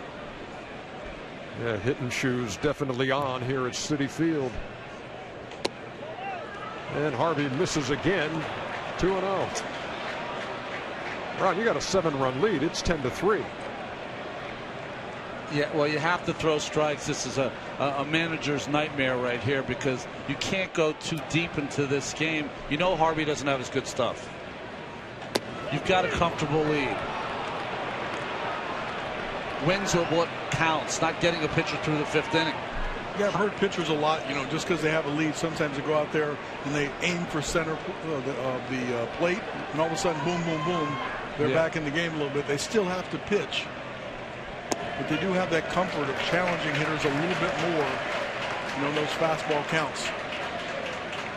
Andre Ethier waiting on deck.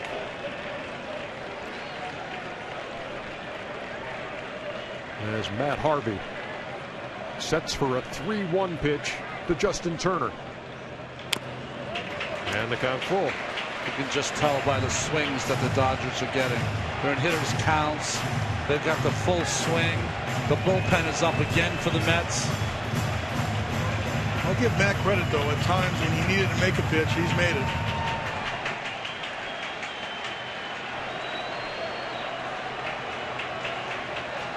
There is Bartolo Colon, who faced one hitter the other night. And that was the play that involved Chase Utley at second.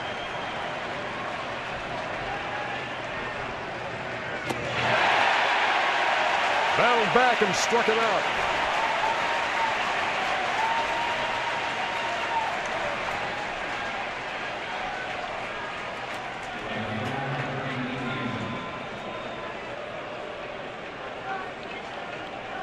This has been a battle for him, but he's battled through it somehow, some way. It doesn't hurt when your team scores you double figures also.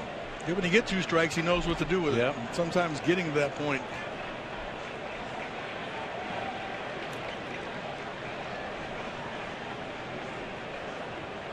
Here's Ethier.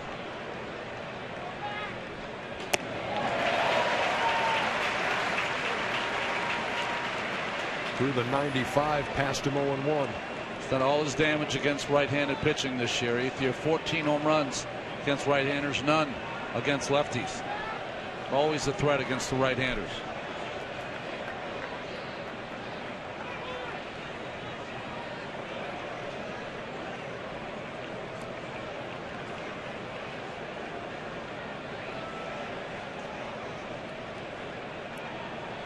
Gonzalez still at first after the 1-out single. Ethier in the air to right. Granderson on. He'll play it on the hop. And they're at first and second with 2 down.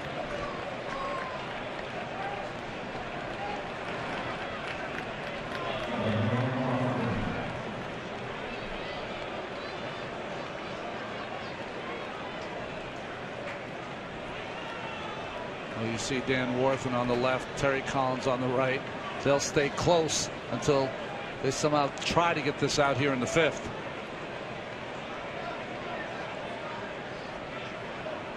Harvey nearing the 100 pitch plateau. You heard Terry Collins tell Sam Ryan earlier 115 would be the max tonight. Well, if you're counting stressful pitches as 2, he's at about a 140 right now.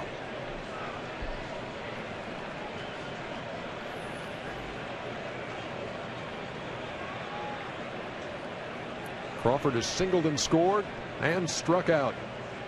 He bats now with 2 on and 2 out. In the 5th. Ball and a strike.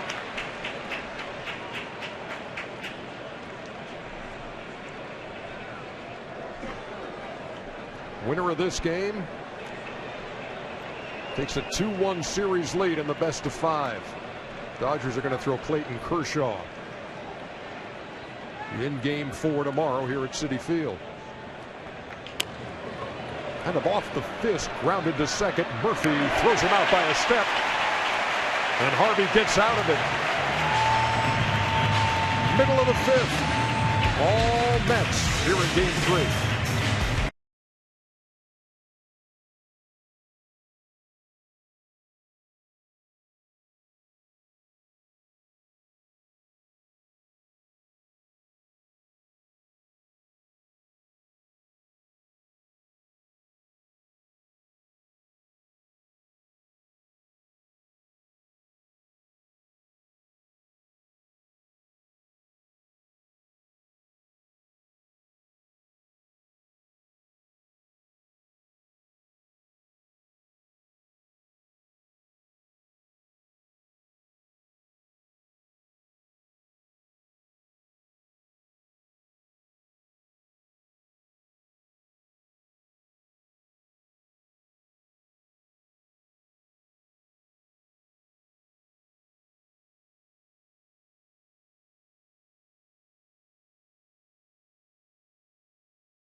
Let's take a look at tonight's playmakers presented by Chrysler. How about this New York attack tonight?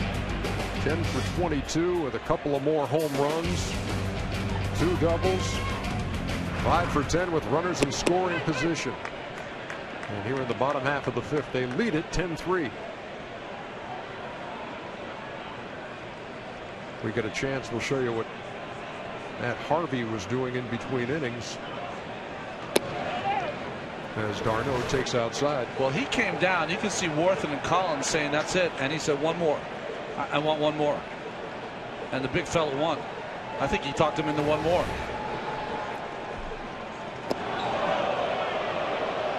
Breaking pitch inside to d'Arnaud, who is 2 out of 2, singled and scored in the 2nd, and homered in the 3rd.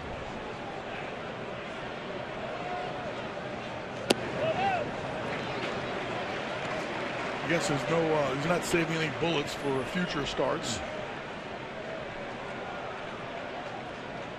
He'll have ample time in between. If he gets a chance, if they move on, he gets another start in the next round. In the air and out of play down the right side.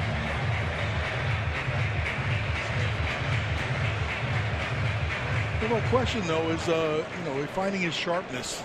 Any value in one more inning out there? Well, I think that's why he wants to. You know, he feels like he might have gotten a little better that inning. Up the middle, but Kendrick had him played perfectly, and that's 1 down. I've heard of talking across the picket fence before, but come on.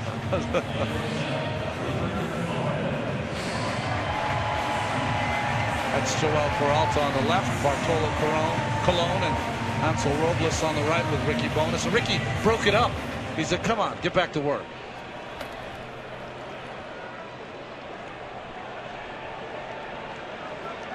Cal, you a big fan of that? never seen that in the course, much less of a postseason game. Talking across the fence or talking to people on the bases. Fraternization is what it's referred to. If you're competing, at times you can be still friendly. This is Wilmer Flores with 1 down. Flores, of course, starting at shortstop after the injury to Tejada in the Chase Utley play the other night. Ruben Tejada was introduced as the starting lineups were introduced tonight. There's a line drive base hit to left. Flores will coast into second.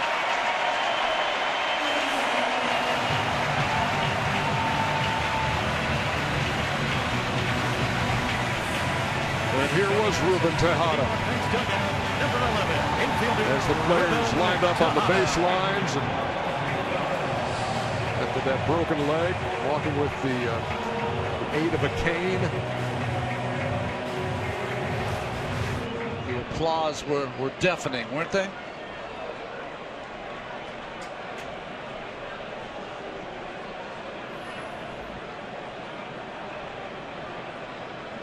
Here's Juan Lagares.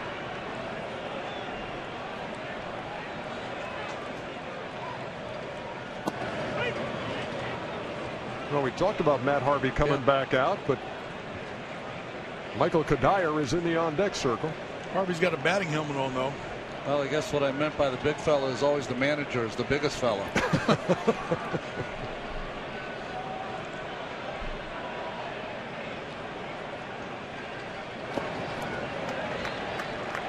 And in the dirt, a ball and a strike.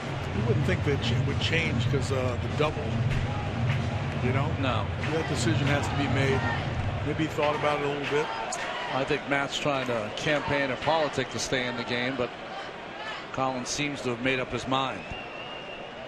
And I think a good decision. It's been a stressful 5 innings for Matt.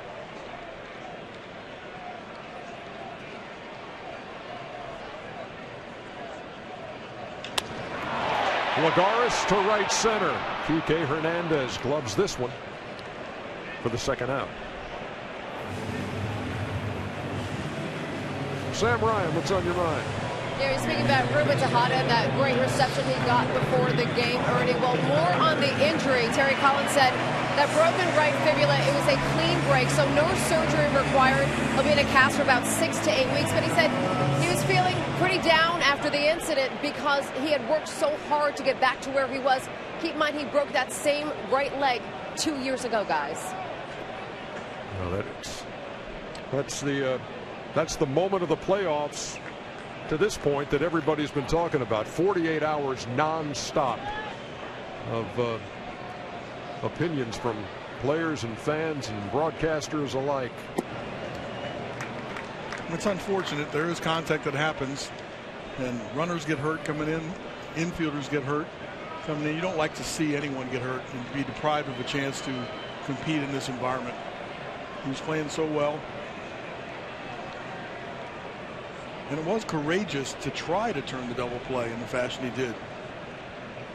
I don't think he had much of a chance, you know, turning it with Kendrick running. In the back of his mind, he thought he could. So Michael Kadire pinch hitting for Matt Harvey here in the 5th. Flores, who doubled, leads from second. And that's going to stay down low. 2 balls and a strike. Kadire started game 1. You know, you think 10-3 is a safe lead, right? Not in the postseason. You never feel that way. So I think that double did influence. A chance to score another run. A chance to drive him in. And then get Kadire on the bat. I know he started game 1. Your bench guys need reps and at bats to stay sharp.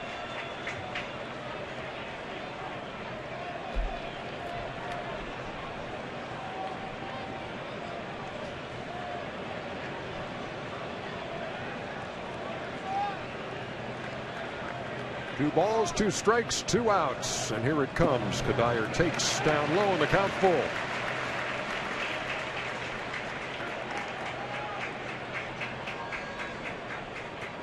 There's Curtis Granderson, who's had himself a good night. Cleared the bases with a double off the wall in the 2nd. That was so big after the Dodgers had jumped out with 3 runs of their own in the top half. Kadire stays alive. Granderson, Cespedes, and Darno each have driven in 3. You know, you pitchers talk about shutdown innings a lot. In the offense, it's not so easy to match a 3 spot on the board, but they came right back to the offense and put a 4 spot up. Huge in this ball game.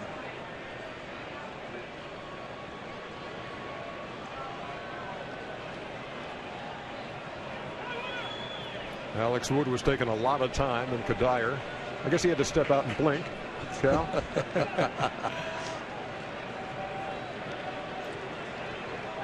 Either that or he wanted to think about what pitch he's going to look for.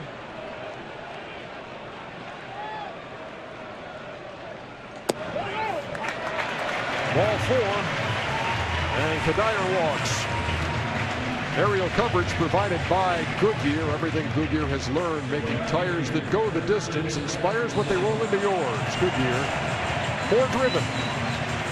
Crystal clear night here in New York. First postseason game for the Mets since 2006. And they are making the most of it. First one ever at Citi Field, for that matter.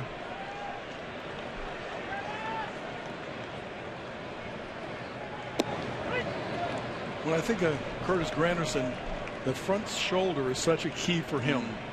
Keep the front shoulder in. Keeps him in against lefties. Keeps him more compact. Keeps him powerful. He really accentuates the front shoulder, kind of reminding himself to keep that in. Granderson at the plate for the 4th time in 5 innings. Popped him up. Rollins calling, backpedaling, and catching the final out of the 5th. We'll be back here on TBS. Mets with a big lead.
The 2015 National League Division Series coverage on TBS is presented by T-Mobile. They're zipping right along here, top half of the sixth.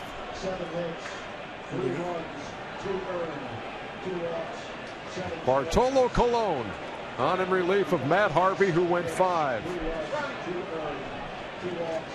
Colon won 14 games this year.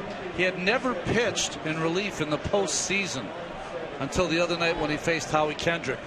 And it was with Colon on the mound when you had the infamous slide by Utley. It's almost like he was a matchup righty against Kendrick. Kendrick didn't have good numbers off of him, but here tonight I think he's going to be asked to give a few more innings. It's almost a long man out of the pen here. Colon is 42 years old. Signed by the Indians way back in 1993. 4 years later, he would make his big league debut. You'll see his Chevrolet Pitch Tracks arsenal as Grandal swings and misses. So he went to Montreal in the Cliff Lee trade. Traded to the White Sox. Angels signed him as a free agent. Red Sox did the same. White Sox did the same again. He just struck out Grandal for the first out. Well, he has that great comeback fastball. He won 29 games for this team the last 2 years, and many of the strikeouts coming on this fastball that comes back over the inside part of the plate. It really moves with extra spin. It just comes off his end of his fingertips. That strikeout interrupted my litany of the places he stopped. Keep going. Yankees in 2011, Oakland in 2010. From 12 to 13, he played with the A's. Here he is with the New York Mets. By the way, he gave up 217 hits this year, which is the most in the National League, while going 14-13. Well, to try to put it in perspective, we watched Noah Syndergaard the other night throw 100 miles an hour. He'd have to only lose 8 miles off his pitch to do what Colon can do now 20 years from now. Well, he just struck out Kike Hernandez for the second out. And he is a fan favorite. Mr. Everyman, Mr. Colon. The rare slider. We showed his pitch arsenal. What 42-year-old throws 84% fastball? Remarkable. I think the last to do it was Abraham. This guy's not just old school, he's Old Testament, and he faces Yasiel Puig, who will pinch hit, and he had a huge cut. 0-1. Speaking of old school, I faced Bartola in the 90s, end of the 90s in 2001, I believe. And he had a short arm delivery and threw gas. Hard to pick up, right? He didn't have that movement that he has right now. So as he's evolved, he's learned, he's figured things out. He still throws the ball occasionally, 92, 93. We saw one at 92 a minute ago. He really learned how to move the ball. Like good control. Moves it in and out, up and down. The guy at the plate, Yasiel Puig, has had his impact diminished by injuries this year, and here in this series he's only appeared at the plate once and struck out.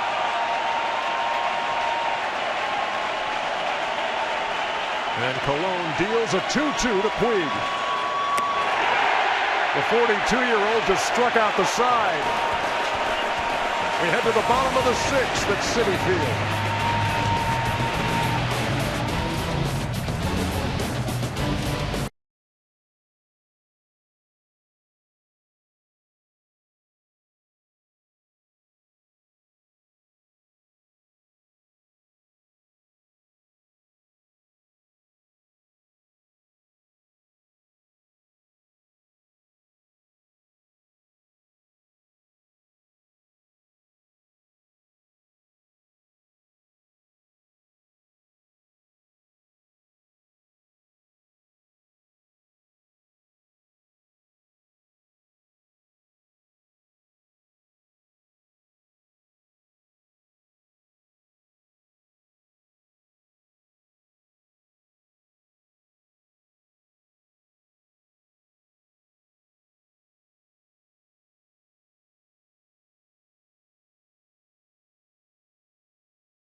Marlins, presented by Jaguar. In case you had to work today, couldn't catch all the action. 4-game day in the postseason. Royals with 7 runs in the last 2 innings to tie the series against the Astros. Set up a game 5 in Kansas City in a couple of days. Chris Colabello. As the Blue Jays did the same. They've rallied from 2 games down to tie the series. And Chris Bryant and Anthony Rizzo had been hitless in the postseason up until today. They go back to back. Bryant was 0 for 11. Rizzo was 0 for 10 heading into today's game. And they beat the Cardinals. Jake Arrieta gets the win. Cubs a win away from the National League Championship Series. Great numbers for Yimi Garcia. Seeing those 56 and 2/3 innings, 68 strikeouts with only 10 walks. David Wright at the plate. And takes a strike, 1-1.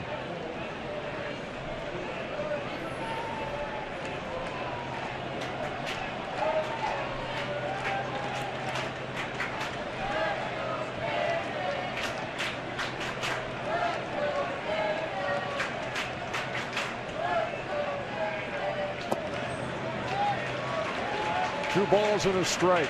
New York Mets falling behind 3-0 in this game in the second. Scored 4 in the second.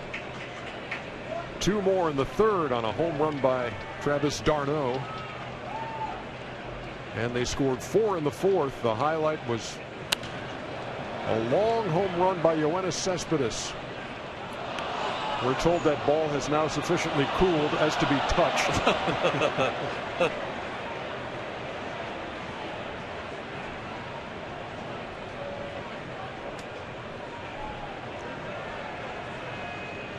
Brett Anderson started for the Dodgers, went the first 3. Alex Wood pitched 2 and gives way to Garcia here in the 6th.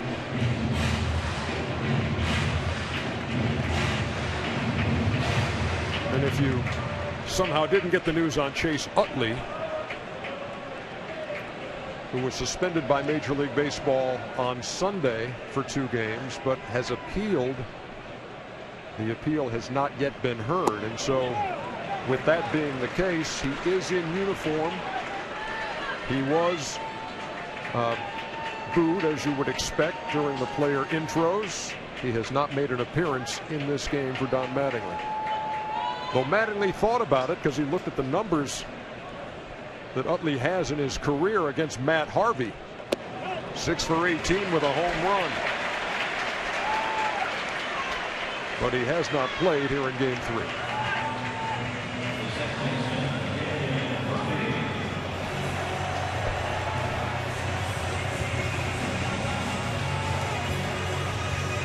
It's hard for me to understand the logic of the suspension because there's been different examples, different plays recently at second base where the slide has been late.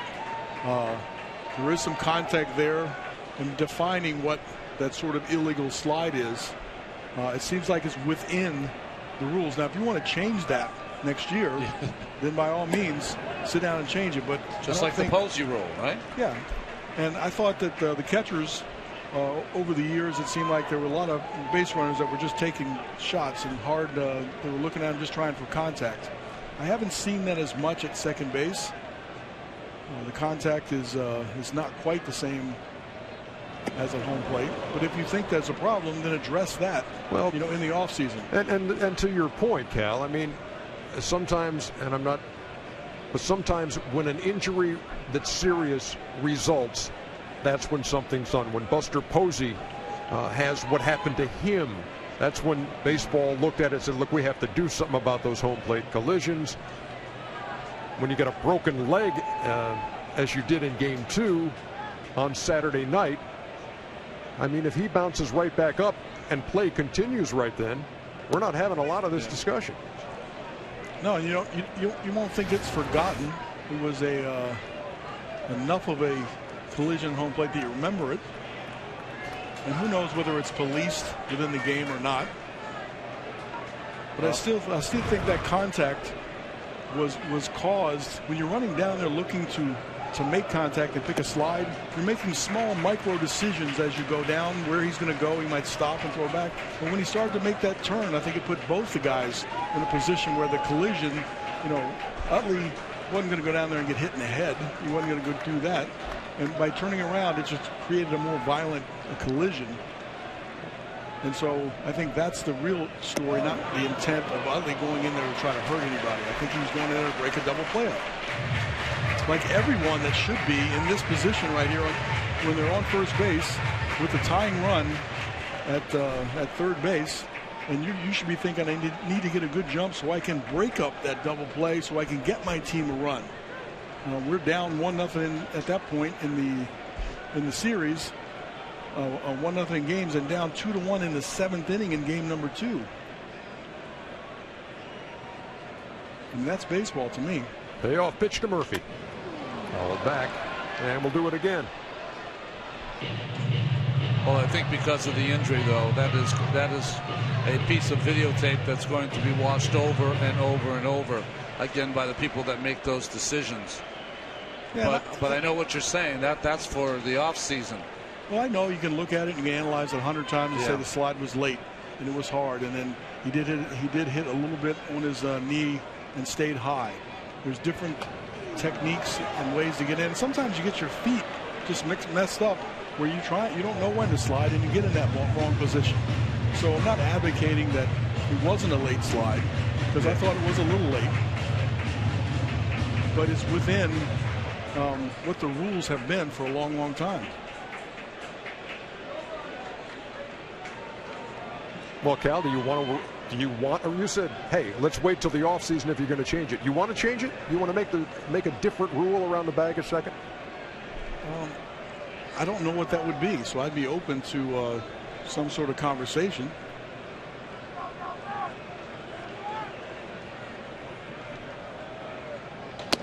I never thought that you needed protection at the bag. Now, second baseman, my brother Billy, I think probably has a different view on that. You're blind sometimes coming in. And you can't have a free range just to go in there and make contact. I mean, we showed Hal McRae coming in. That was at a different time, and they made changes to that. So you couldn't roll block, and you couldn't make that sort of move. They have made those changes. Whether they need to make any more changes, I mean, I'm open to the conversation and kind of to understand that. But the guideline is when you're sliding, you need to slide, and you need to be within second base. You just can't run all over the field. Here's Cespedes. He was 1 for 7 in the first 2 games of the series. That one was a home run. And tonight, 3 for 3. Knocked in 3. Hit a ball into the second deck with a swing just like that one. So, just because we just saw the shift, he's not going to try to punch a ball to right field. He's turning it loose. Power to all fields, and he really got that one. That's about 4 or 5 rows in that upper deck, wasn't it? Wow. Or second deck.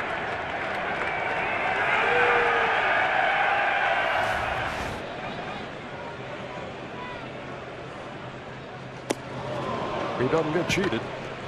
That is for sure. Yeah, he didn't go up there to hit a single that time, did he? Back-to-back strikeouts for Garcia, who walked David Wright to start the inning. And here's Lucas Duda. I think everybody's susceptible to the 96, just barely up out of the strike zone. 0-2.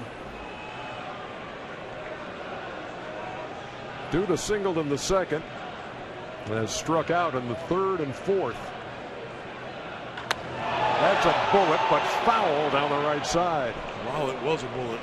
Can we put StatCast on a foul ball? I think we have to get special permission, but we'll do our best.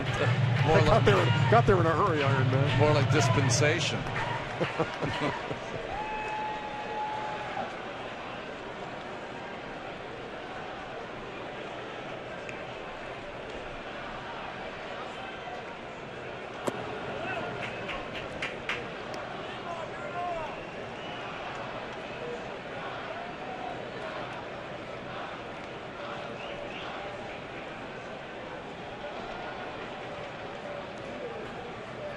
David Wright, who walked to open the inning with a lead at first. Murphy and Cespedes have struck out after that walk, and that has Duda at the plate in a 10-3 game. A game the Dodgers once led 3-0.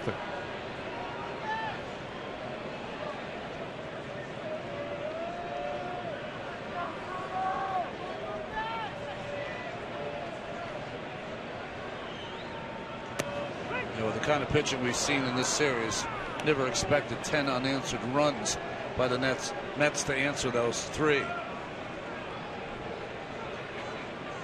How long can that hair get in the post? Zach Greinke pitch game 5 if they get to it.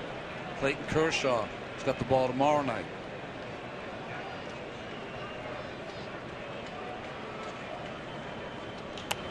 Kershaw took the loss in game 1. 3 walks, his undoing in that 7th inning. Kershaw will be facing the rookie for the Mets, who is 4-0 in 6 starts this summer, Steven Matz, a local kid. There's Steven.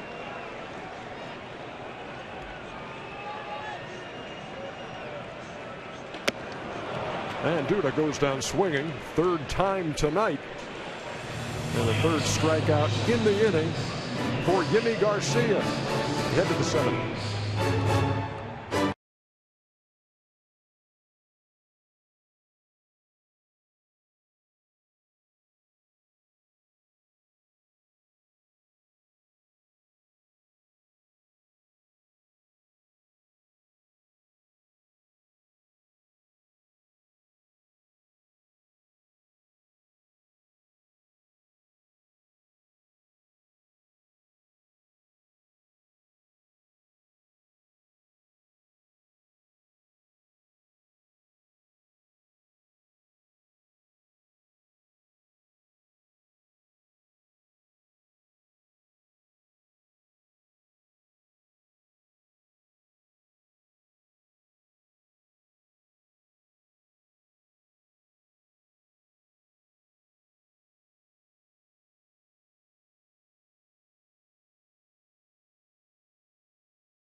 The upcoming schedule is brought to you by DirecTV. Call 1-800-DirecTV. Game 4 in this series tomorrow night here at Citi Field, and if we need a Game 5, it will be on Thursday night at Chavez Ravine here on TBS. Top of the order for the Dodgers in the 7th. Howie Kendrick leads it off against Bartolo Colon. On the ground wide of first, and that's a base hit for Kendrick. He's 1 out of 4. In that top of the 6th, you see this base hit first by Kendrick. So consistent his entire career, being able to hit the ball from coast to coast all over the ballpark. He gets that one past Duda. I was just saying in the top of the 6th. Bartolo Colon, second oldest to strike out the side in the postseason. Dolph Luke was 43 for the New York Giants in the 1933 World Series. Remember that one, right, Aaron? Oh, it was awesome.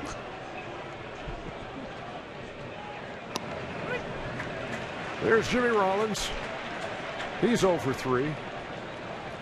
Getting the start at short tonight. So Cal, you've got this 21-year-old phenom shortstop, Corey Seager, who starts the first 2 games of the series. That's a comebacker to Colon. There's 1. There's 2. We got this 21-year-old phenom shortstop. Why is Corey Seager not in there tonight? Yeah, I was a little torn with that. I mean, I'm a big Jimmy Rollins fan, and in some ways he's getting to the end and making way for the new. But when you start the last 30 games or so, and you're the shortstop, and you have a couple of games against guys that throwing 100 miles an hour, making really good pitches, you know, I was kind of rooting for the kid, but also I was happy for Rollins, so I was torn. I think I would have opted, to stay with your regular shortstop, like how Donnie thought about Howie Kendrick. Because he thought about starting Chase Utley. Yeah, because he had numbers off Matt Harvey. Yeah. And Rollins has some numbers off Harvey too, and Seager hasn't faced him. And they both have a lot of playoff experience. Ball's hit to deep left center field, and Adrian Gonzalez has just homered here in the 7th.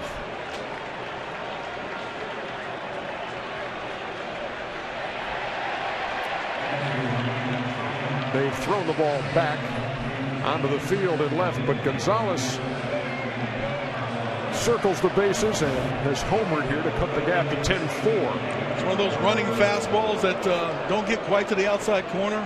Agon still has really good power the opposite way. So Lagares trying to flash some of that gold, but Gonzalez, when he gets hot, he's been hot against the Mets all season long. Even in this post, we were talking about first 2 games, 6 strikeouts, but 2 big hits. 2 more hits in game 3. Dodgers hit 187 home runs in the regular season, most in the National League, and that's their first of this series. Still down 6 here in the 7th.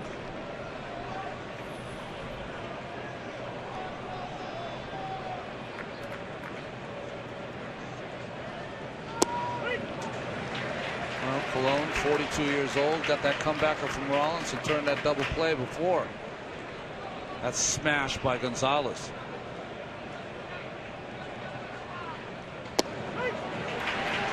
Nice play by Flores, too. He throws a little up the line. Catches it in stride, stays on the bags, and turns it the rest of the double play with a pretty speedy Rollins running down to first.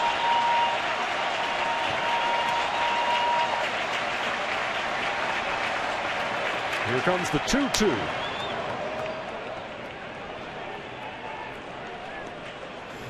Turner is 2 out of 3, has a run scored. This place was absolutely electrified before the first pitch tonight. Crowd of 44,276. The only bigger crowd they've had here at Citi Field was for the All-Star game in 2013. Tap to right at third. That'll be easy. Bartolo Colon gives up the home run to Adrian Gonzalez. But the Mets still lead it by 6 as they stretch in New York.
welcome you back. Middle of the 7th.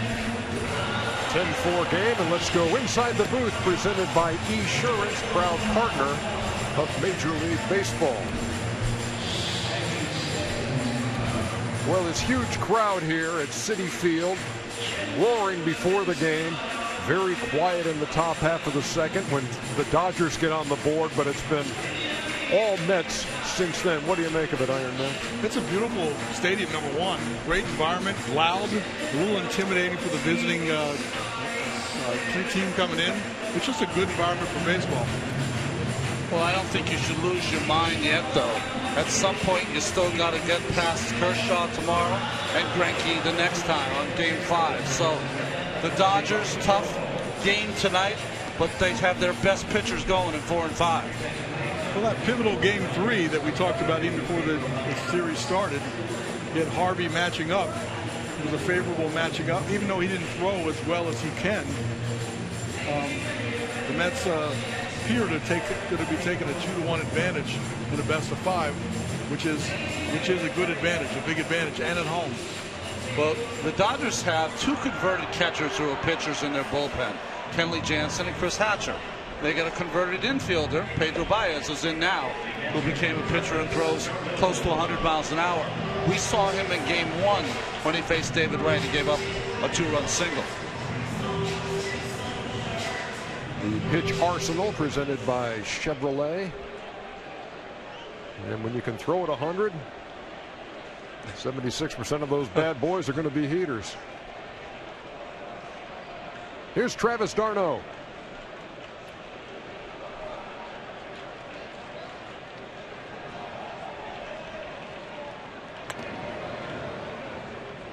So when you think about the stat like that, percentage of different pitches, I think of Mariano Rivera.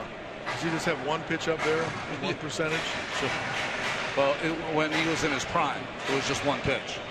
A little later, he started throwing an occasional two-seamer. Yeah, I know about that. Yeah. I hit his cutter off the wall one time, and I'm thinking you're going to get another cutter out there, and he broke my knuckles in half. With a two-seamer that ran, it was really good too. Just imagine if he decided to use both of those at the same time. I think he did all right with the one pitch. Yes, he did. And his motion, he repeated it the same way every single time. In the highest pressure situations or not. He was the same.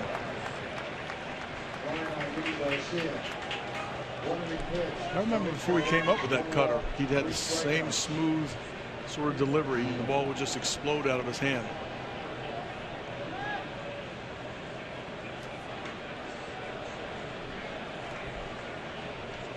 d'Arnaud's got 3 runs batted in on the night. 2 of those on a home run in the 3rd inning.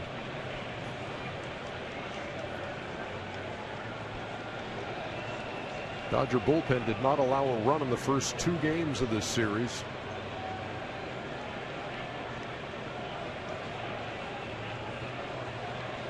Not been the case here in Game 3. Right up the middle by d'Arnaud. He's got his 3rd hit of the night. Well, you start out a series 0 for 7. And this has been, as he comes home to New York, a breakout game. Official caps, hoodies, jackets, and more. Celebrate with your favorite team at the MLB.com shop.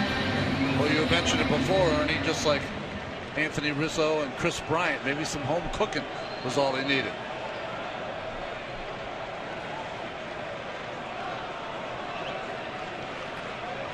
Here's Wilmer Flores. Maybe this at bat will be long enough that we can crank out some of that video of the Wilmer Flores moment this year around the trade deadline.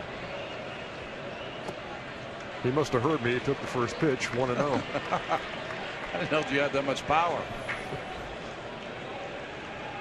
Scott Cockrell, our producer, Matt Lipp, our director. Tonight, talking about the situation at the trade deadline with Flores, who was signed as a non-drafted free agent in 2007. Spent 6 years in the system before making his debut, and I guess, Ronnie, the word was just getting around the ballpark a little bit that he was going to be traded, and he got very emotional. Turns out the deal fell through, and then 2 nights later against Washington, it's a walk-off homer. I remember watching that game that night and heard you say different kind of tears of joy on this one. What happened on that night, which was very unusual, one, social media and its presence spread that throughout the ballpark. But the trade hadn't gone through. Most trades, when they're mentioned, the manager will take out the player, take him out of the game to protect him, make sure he doesn't get injured. Terry Collins did not hear the word of a trade that had been consummated, so he left Flores out there. So the fans got inning after inning to see his humanity out at shortstop.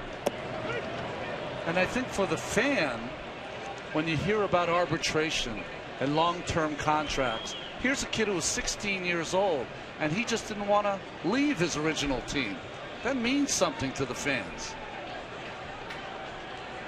As it turns out, the Gomez deal never materialized. Mets had to look in another direction. Enter Yoenis Cespedes. And that's not before they looked at Justin Upton, Jay Bruce, and I guess settled on Cespedes.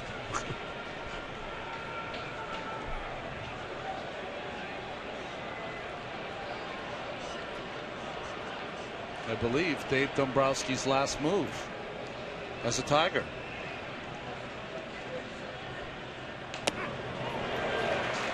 Missed with the 3-1.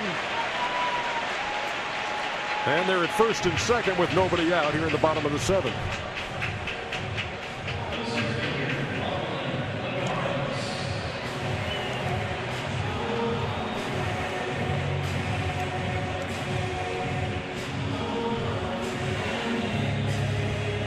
It's an interesting outing because Baez is an important part of that bullpen. You got a game tomorrow as Rick Honeycutt comes out to speak to him.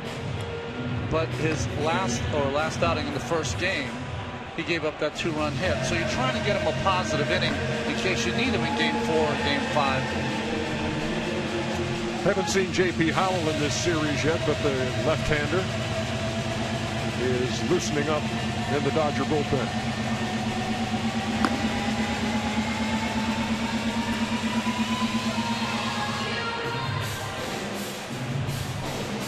Rick Honeycutt, the old Tennessee Volunteer, talking to Baez, and now the meeting breaks up.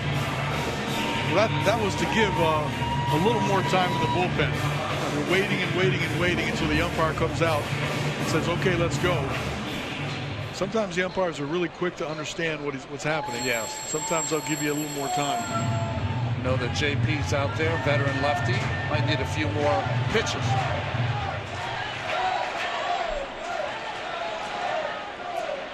Here's Lagares. See, Michael Conforto has a bat in the on-deck circle for the Mets.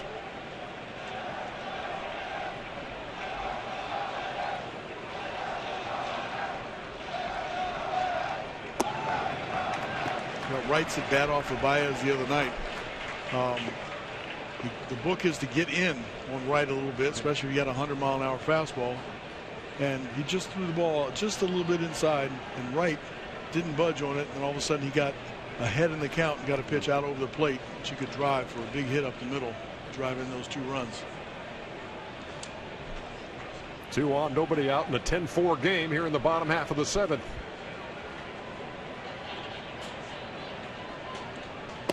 And Lagares takes a strike. I always love that expression, you pound them in. Okay, but if you pound them in and you're really disciplined on the inside part of the plate, then you find yourself 2-0, and now you can't pound them in. Yeah.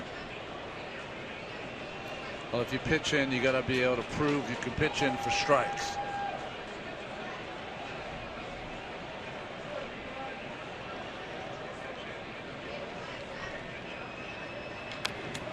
I think of the classic example of that is probably Derek Jeter. You say, okay, he's vulnerable in. Okay, but you got to hit the inside corner to get a strike. If you throw it an inch off the inside corner, it's a ball. And what are you going to do now you're 1-0, or what are you going to do now you're 2-0? And it plays right into his approach and his swing.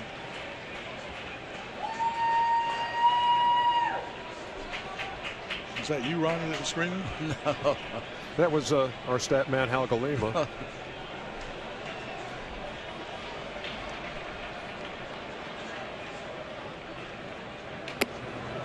It sounded like really high-voiced Peyton Manning. Exactly. 2 balls and 2 strikes.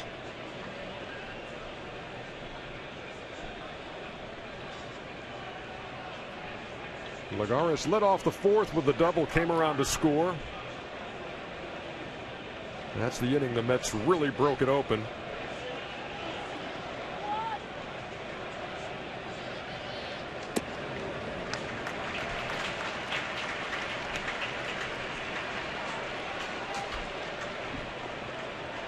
Now Don Mattingly's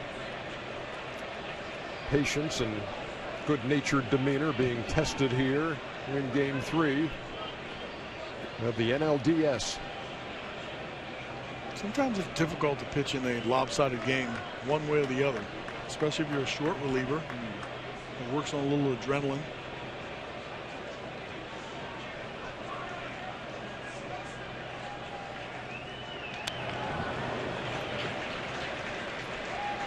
.99 miles an hour. If you look at the box, where all the pitches are, they're all over the place. High, low, inside, out. Still got to be able to command that 99 or 100 mile an hour. Clayton Kershaw gets the ball on Tuesday night in Game 4. And unless there is a big comeback here by the Dodgers, that is a potential clincher for the Mets, who have Steven Matz on the mound tomorrow night.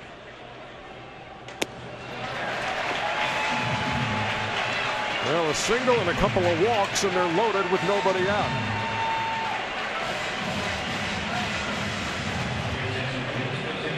Here's tonight's forecaster, presented by FanDuel. That's pretty good ratio right there.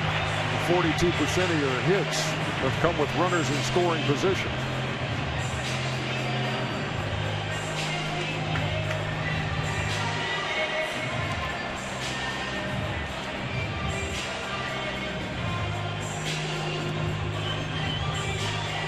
Well, Don Mattingly going to make a double switch here in the bottom half of the 7th.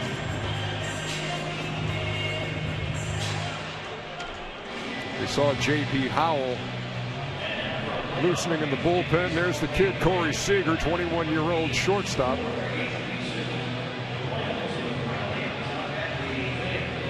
Here comes J.P., who enters into a bases-loaded situation in a 6-run game. Mets on top.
This copyrighted telecast is presented by authority of the Office of the Commissioner of Baseball and may not be reproduced or retransmitted in any form, and the accounts and descriptions of this game may not be disseminated without express written consent.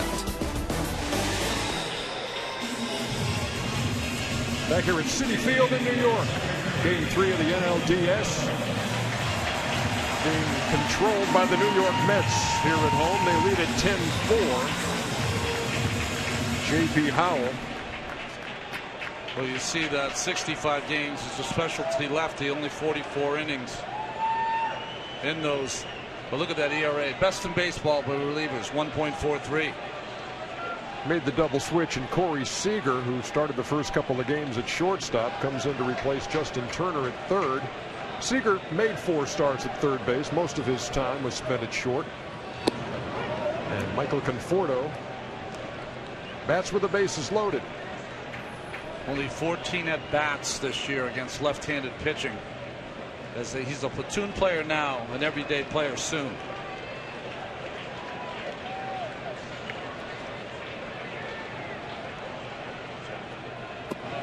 Howell quickly ahead, 0-2.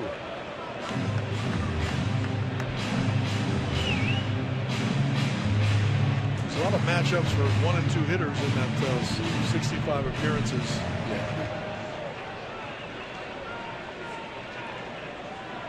He and Dallas Keuchel have the same barber, Mr. Howell and Keuchel. In the air to center field. Hernandez makes the catch. Darno will score. Throw to second late. They're at second and third. Mets tack another one on. It's 11-4.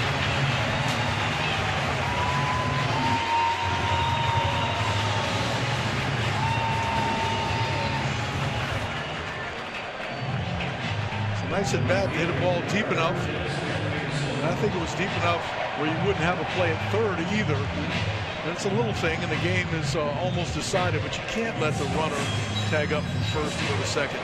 The ball's got to go into second base. Once you realize it's too far, I don't blame Rollins in the cutoff position. That's where he's supposed to be. But once you realize the depth of the ball, point to second base. Throw the ball into second base. Stop the keep the double play in order to stop him from getting to second base. Those things matter in the one-run games.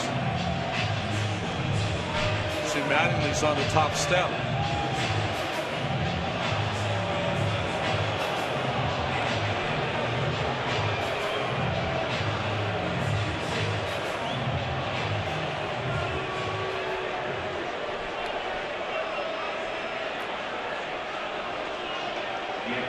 Can only assume that they're going to check and see if Darno left early from third. It wouldn't be the tag play at second. It looked like he beat that pretty easy. He beat it easy. It didn't look like he came off the bag either.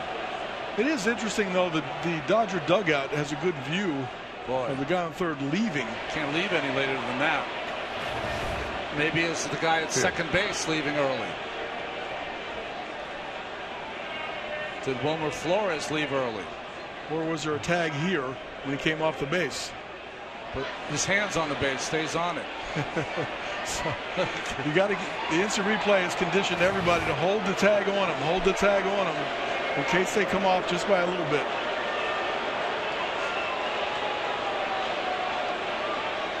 I don't see anything. Do you? I do not.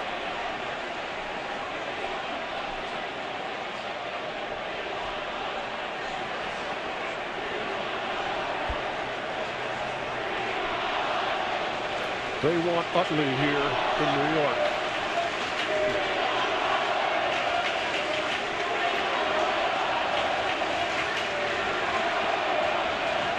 See what these replay challenges cause, the havoc it causes.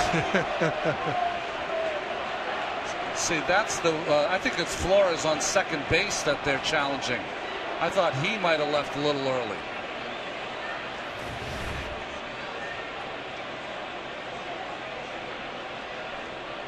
No matter what they decide here, the score is still going to be 11-4.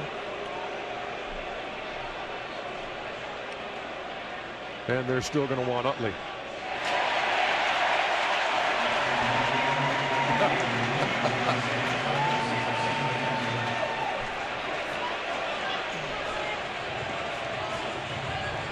I'm not sure what they challenged, though, but we know they're safe. Nothing doing.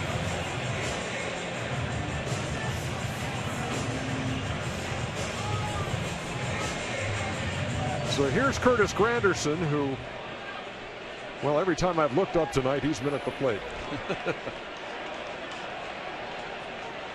Fifth at bat as we play here in the seventh. And way back in the second inning, I mean, don't forget when the Dodgers jump out in this game, I mean, they punch Matt Harvey right in the mouth in the second inning.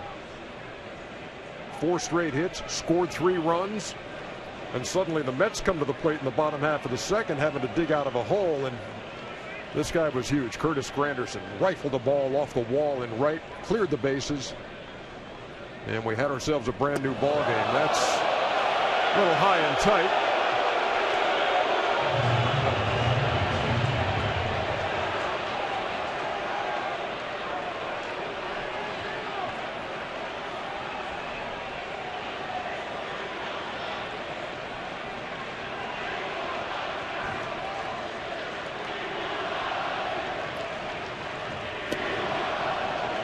Interesting. This is a defensive alignment in a regular season game you probably would not see. Infield in, 11-4 game.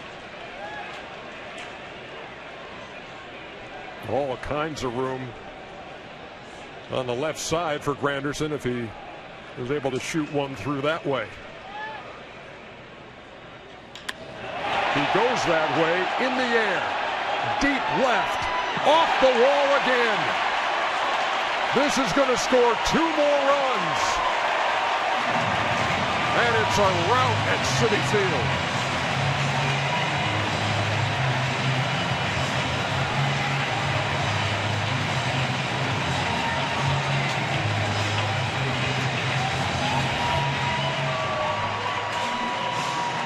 I'm not sure what that pitch was. It looked like an off-speed pitch on the outside. He stays on it and drives it off the middle of the wall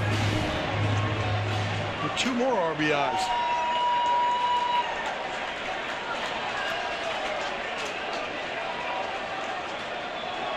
I need help with the pitch on that one, Ronnie. Is that his changeup or breaking ball? I think it was just a high breaking ball.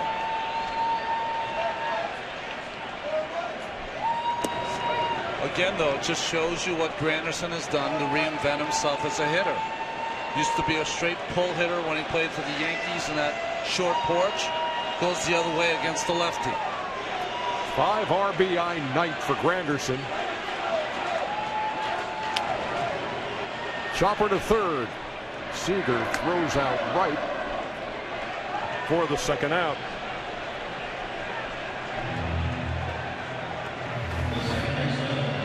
Yeah, that's a breaking ball. You see the middle finger trying to get the spin with the big dot.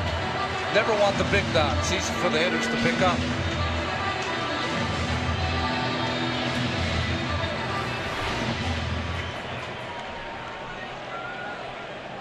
Used to have those old baseball cards that would have fence busters on them. Curtis Granderson, 2 off the wall tonight. 5 runs batted in, and the Mets with a postseason franchise record 13 runs.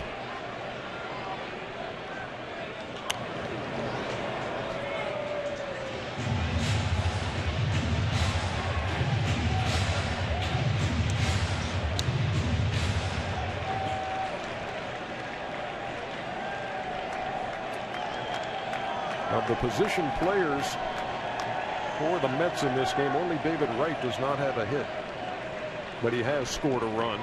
This is Daniel Murphy. Grounded slowly to short. Rollins on the run, throws him out. But 3 more runs on the board for the New York Mets.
Game 4, Cardinals and Cubs on TBS at 4:30 Tuesday. We'll be back at you here from Citi Field at 8 o'clock. And on Wednesday, pair of Game 5s on FS1 in Toronto and in Kansas City. There's some great division series drama building.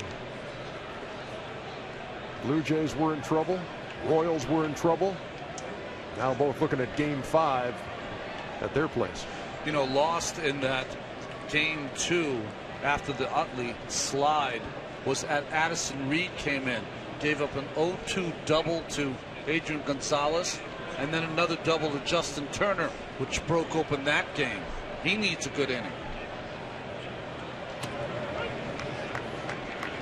There's a strike to Andre Ethier. He's 2 out of 3. Singled in the second and scored one of those 3 Dodger runs when they got off to the quick start against Matt Harvey. But it didn't last. Ball and a strike.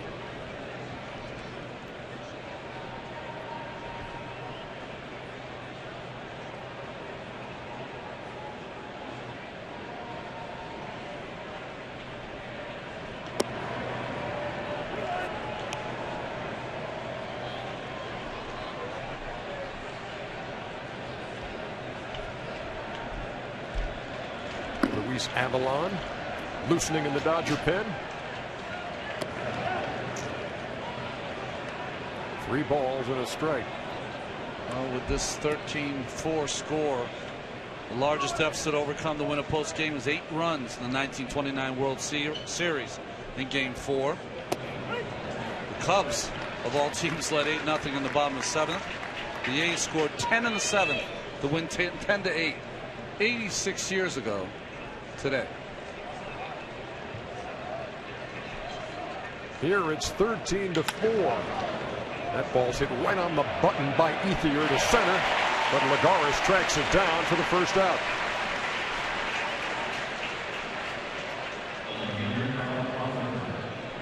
Aerial coverage provided by Goodyear. Everything Goodyear has learned making tires that go the distance inspires what they roll into yours. Goodyear, more driven.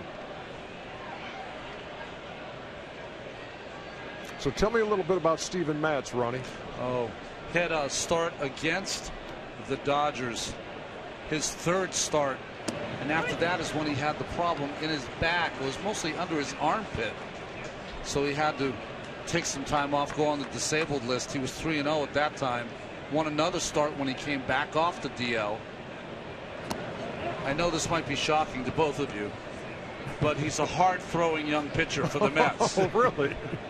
What a novel concept. Throws 96 or above. Good changeup that he learned from the great Frank Viola down in AAA. And a breaking ball. That was a good changeup. And that made him a winner. He was roughly a 500 pitcher, Frankie V, at that point. And that changeup, I'm trying to think who taught it to him. Johnny Padres. Ah, there you go. Just 24 years old, and as you point out, the local ties, and boy, that's a big stage with bright lights tomorrow night. And you're matched up against that guy, Clayton Kershaw.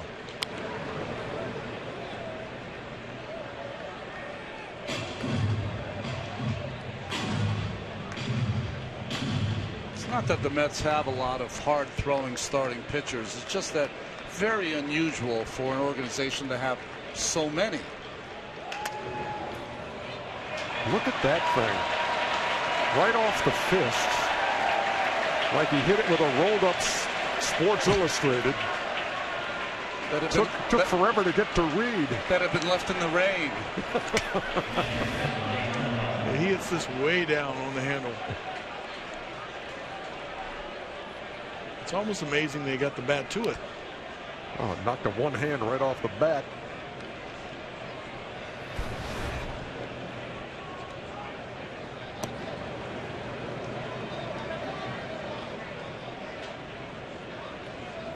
Next year, Zach Wheeler will be back after Tommy John surgery, and around the All-Star break, maybe August 1st, you'll envision a starting rotation for the Mets of Harvey, Wheeler, DeGrom, Syndergaard, and Matz.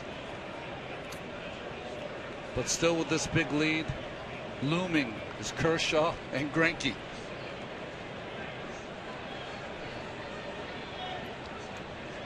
Kershaw on 3 days rest, Greinke on proper rest.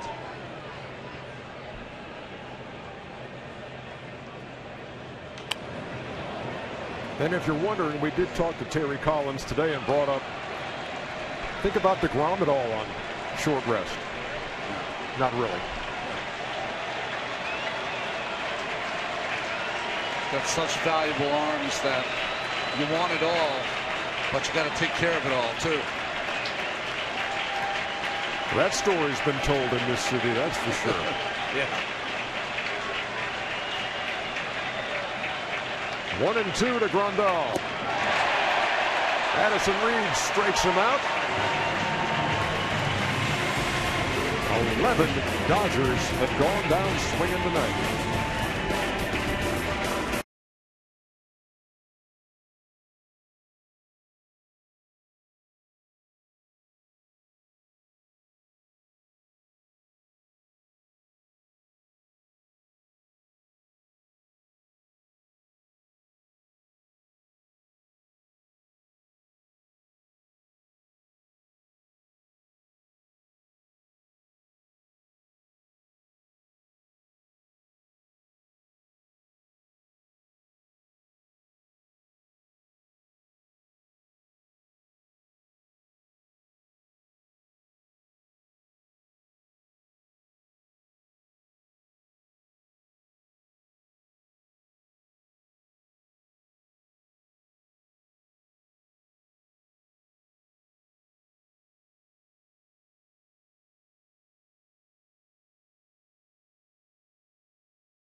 '15 National League Division Series coverage on TBS is presented by T-Mobile. PA system blasting the Billy Joel here at Citi Field. And they're all feeling all right here tonight as the Mets enjoy a 13-4 lead over the Dodgers. Yasmani Grandal. See the grimace as he made that last swing. At the end of the 8th inning. Going to stay in there.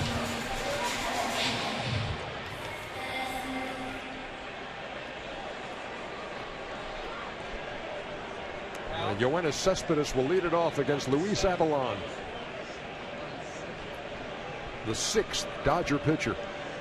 Well, Luis Avilan did a nice job, scoreless in 17 of the 23 games that he came in as a Dodger. Look out over there. It's almost not safe in the stands when Cespedes is up. If you're just joining us in the 4th inning, Cespedes absolutely crushed a home run into the second deck.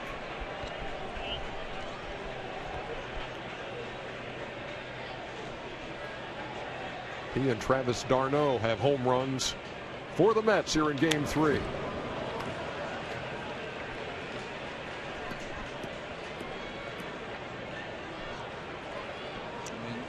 Not many players generate more bat speed than Cespedes, huh, Cal? A lot of torque and every pitch too. You don't see him cutting down and punching the ball anywhere.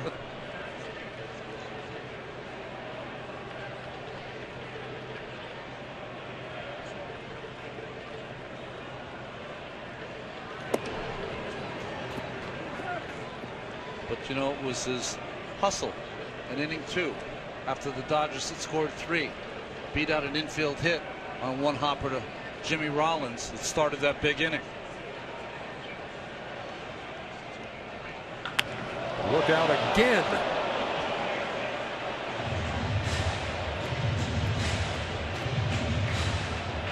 Fortunate that a good number of fans maybe have to work tomorrow and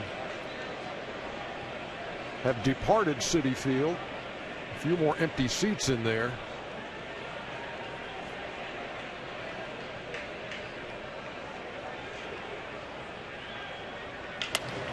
The 1-2 grounded to Rollins. Has to hurry, and he gets him by a half a step.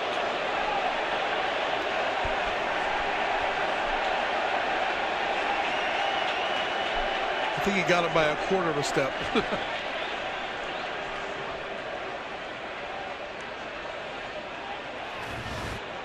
We need the StatCast to find out how fast he got down to first base. All right, Yale, what was it, a quarter of a step or a half a step? It was a quarter of a step, but even more importantly, even if it's close, I don't think in a game like this you challenge that play. You've got the lead. No reason to. So what if Cespedes comes to you and said, look, I really want that hit? Hang with him. You've had a good enough night. Okay. Although Jimmy Rollins might think about playing him a little shallower. Because he got down the line really fast there. And Rollins came in, charged it, got rid of it quickly, too. Also running like that in a 13-4 game. That's fast from the right side. On a night that's had all kinds of offense from the New York side, Lucas Duda has struggled a bit. He did single his first time, but then has struck out in his next 3 appearances.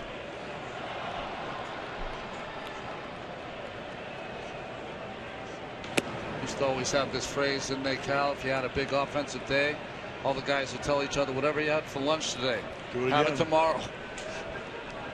Try to duplicate your whole routine, whatever that may be. Did you do that a lot? That was the only thing I was a little superstitious about. I tried to make the day go the same way I did the day before. Eat at the same place, eat the same food. I'm here to inform you that that doesn't always work. It worked for Wade Boggs. That was chicken, right? That ball almost got Cespedes. No worries. Superman tonight. Get to the protection behind the screen.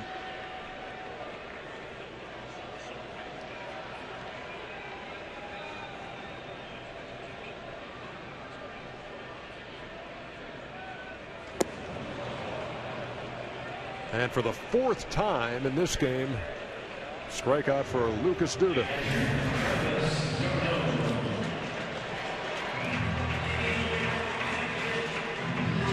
Miles an hour. Oh, that's getting it. Not only the little guys can run 21 miles an hour. That's getting it when you lead 13-4. It's impressive. Here's Travis d'Arnaud. Well, if you're Clayton Kershaw of the Dodgers and you're looking for your signature postseason moment, well, it's coming in 24 hours, less than that. See his numbers from the first game. In elimination starts, he's 0-2 with a 9 ERA. All of that can be erased by a big start tomorrow. On the other side of that coin, if you are the New York Mets, Cal, and you look at this and say, hey, look, we got him out of the game in game 1. He walked a few guys. We took advantage. We won the game. What does that do confidence-wise heading into game 4 tomorrow? You're hopeful. You're at home. You have a lead. You should be playing a little more relaxed. But again, the whole philosophy of making him come to the middle of the plate. Don't try to chase. Get the pitch count up if you can. And then maybe turn it over to the bullpen. I thought Kershaw was close to being the great Kershaw in that first game. Then ran into a little control problem in that one inning.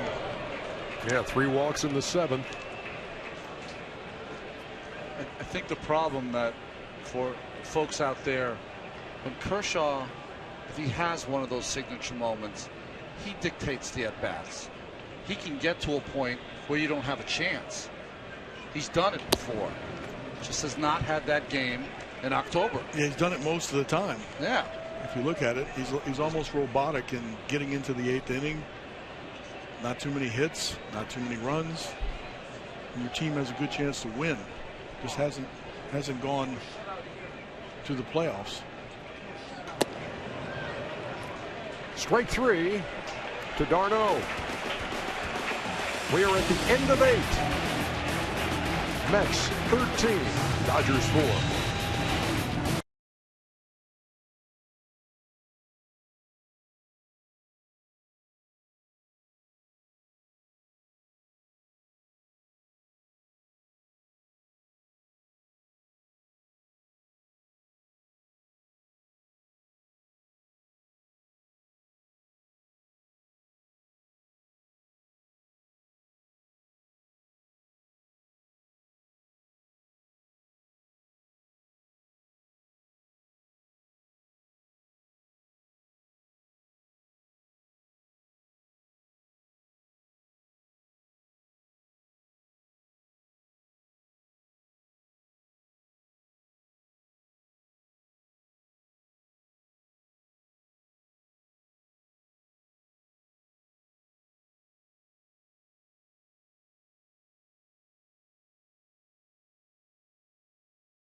Stay tuned after the game for the postseason show on TBS presented by the Lincoln Motor Company. Casey Stern at the controls there in Atlanta. Gary Sheffield and Dusty Baker. and Pedro Martinez. They have got you covered with all the action. That'll be a busy show. Got 4 games to talk about. I always enjoy watching the fellas. Did I ever tell you that I got mad at Dusty Baker for coming down and trying to take me out at second base? You did? No, dude. Go ahead. Now would be the time to tell it. I'll tell you that right now, top of the ninth. So he comes down running at second base and never slides, stands straight up, got his hands up in the air. I got to stand over top of him to throw the ball to complete the double play. And when he comes in, I go, "What was that?" And he looks at me. He said, I usually slide on this knee over here, but I had surgery on that knee, and I can't slide on the other one. I thought that was a plausible explanation. Kike Hernandez leads off the ninth off Eric Goodell. Eric Goodell, who this season spent some time on the disabled list, the UCLA Bruin, with some elbow issues, getting in a postseason appearance.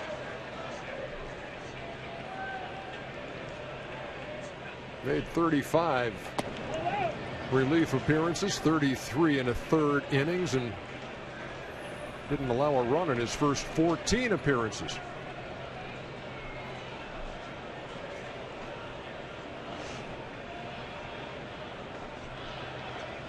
Corey Seager well hit into right field. That's a base hit. Hernandez will wind up at third. They're at the corners with nobody out.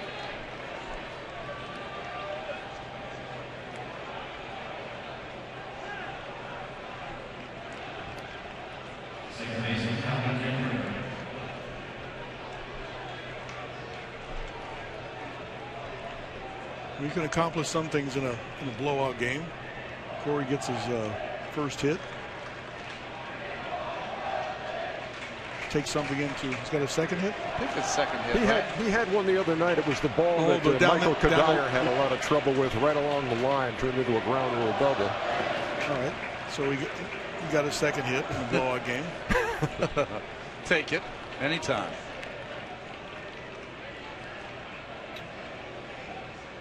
Got his second hit after a few outs.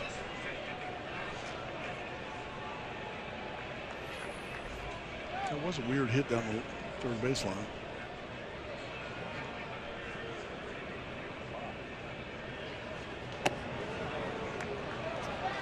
Well, moving forward for the Dodgers tomorrow. Good news, bad news. The good news is right after the All-Star break at Citi Field, Clayton Kershaw threw a shutout. 11 strikeouts. Ran right through the lineup of the New York Mets. Bad news is that's before Cespedes and some of the other players arrived. That was a different lineup. Yes, it was.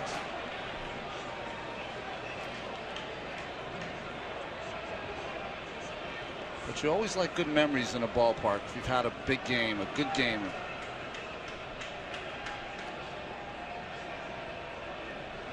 Two balls, one strike. Eric Goodell to Howie Kendrick. And the count even. That is true. Pitchers pitch really well in some ballparks because of the feel of the mound. Yep. You'd think you'd have a little more control over that at home. Doctor the mound up the way that you like it, but sometimes it just fits. A little bigger ballpark too. You get away with occasional mistake.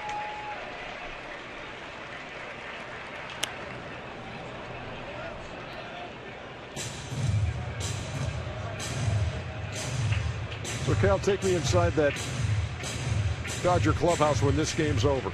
Is it easy just to brush off a, you get pasted like this in game 3 and you got Kershaw going the next day? Easier than trying to shake off a 2-1 loss in a game? Yeah, I think it would be. It's much easier. You've kind of lost sight of this game a little while ago. You try to do some things to right yourself if it's offensively, or maybe you get a pitcher going in there. So yeah, the game's over in many ways. So it's not nearly as emotional, not nearly as draining. It's easier to turn the page. In the air, near the line, in right, and out of play. It's interesting because fans feel worse when your team gets blown out. Yeah. And the players actually say, okay, it's a loss. That's a loss that was decided a long time ago, and why worry about it? It's not any more embarrassing to lose a game big than lose a game 3-2. The only thing that hurts is that you did get up 3-0 with 3 runs in the second. I mean, that's a long time ago, but you go to boy, that was huge. The way the pitching has been in this series, but not tonight. Well hit by Kendrick to left. Cespedes going to have to play this ball. It's out of here. But they may have to check this and see if a fan reached over. Well, Alan Porter, the left field umpire, though, signaled with his hand that it's a home run. So maybe they'll have to review it.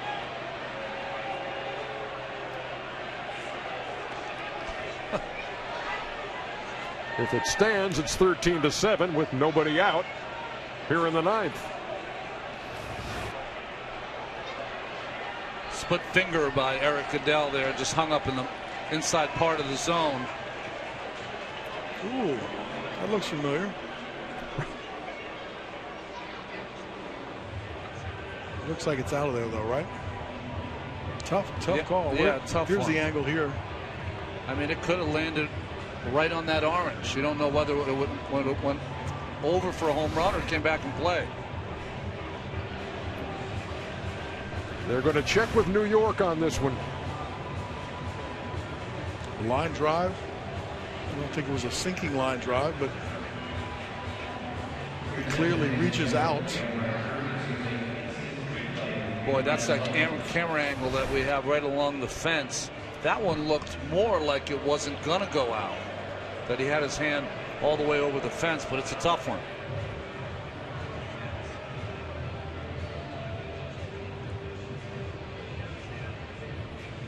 Fans who are left here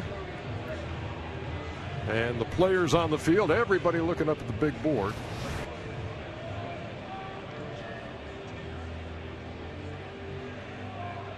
I mean, from that angle, it looked like he caught it in the glove, maybe a foot over the fence. Here's another one. Here's that line. This is the one that looks like it stayed in. But is the glove below the fence? Yeah. Well, they've ruled it a home run. Doesn't matter anyway. So for Howie Kendrick, a 3-run homer here in the ninth makes it a 13-7 game. So we talked about some of the positives in a game like this. Howie feels pretty good about himself now. Swung the bat pretty good tonight. Ends with a home run. Not that it carries over tomorrow, but. Well, Dan Wortham went out and had a word with Eric Goodell, trying to record his first out of the ninth inning. He's like, Eric, do you realize what the score is? Tough, though. First postseason for Eric.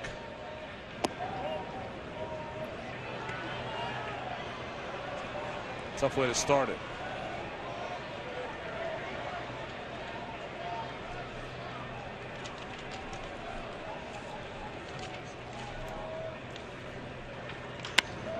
Jimmy Rollins slaps one to left. First time we've heard boos here tonight, except when Chase Utley was introduced.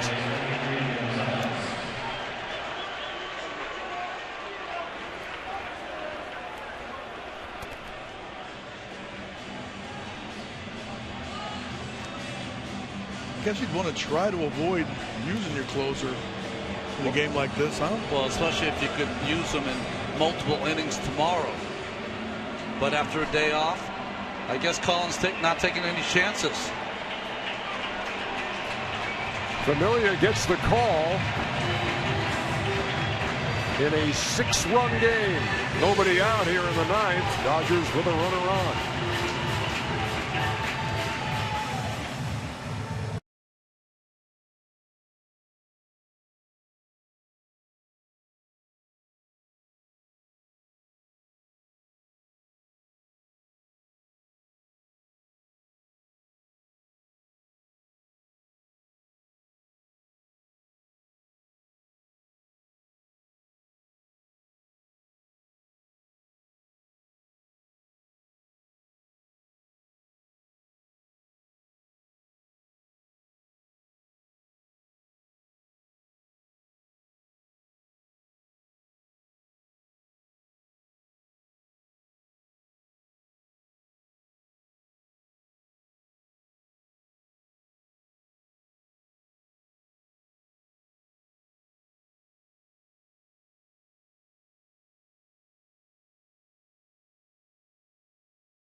The 2015 National League Division Series coverage on TBS is presented by T-Mobile. Well, it was a 13-4 game going to the top half of the ninth inning here in New York. But there has not been a Dodger retired at this point. And a 3-run homer by Howie Kendrick has cut the deficit to 13-7. Jimmy Rollins singled, and now here's Adrian Gonzalez against Familia. I've heard of not taking any chances, but this is crazy. You know, the one thing, not to be funny about this, is that you bring in Familia because you don't want to take any chances because you want that 2-1 lead. But this allows Gonzalez to see him again. This allows their good hitters to see him.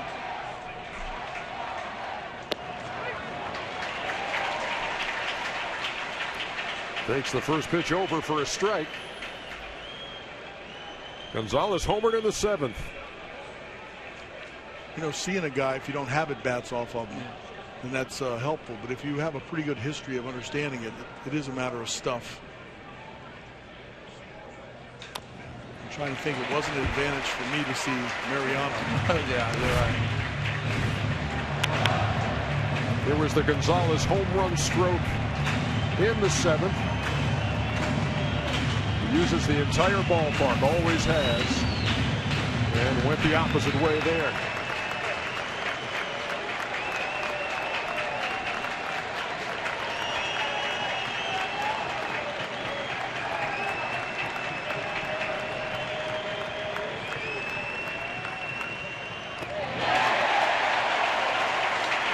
Gonzalez swung on and missed.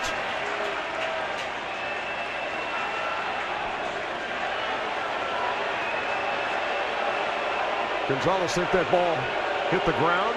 But he's saying that he's foul tipped it. Yeah. And if he foul tipped it and hit the ground.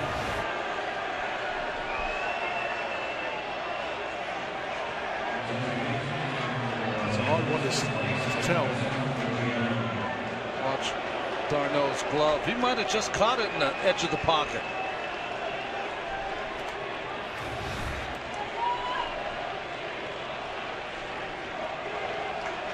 And here's Justin Ruggiano to pinch hit. 1 down now in the 9th.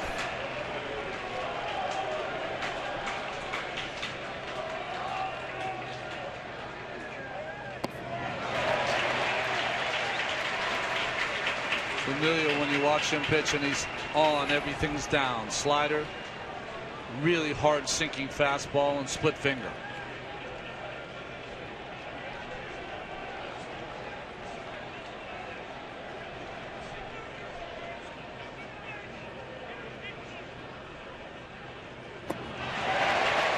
No balls and 2 strikes. Ruggiano played 36 games for Seattle after being traded by the Cubs for the season, and then 21 games with the Dodgers, hitting nearly 300 and pretty good off the bench in pinch hitting situations like this one, and Mattingly put him on the roster.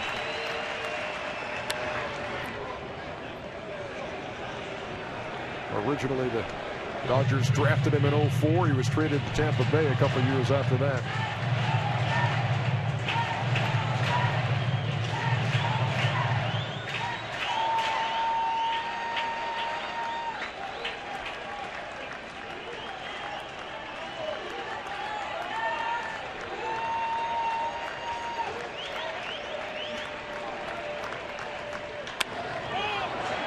In the air behind third, right over, calling, 2 down.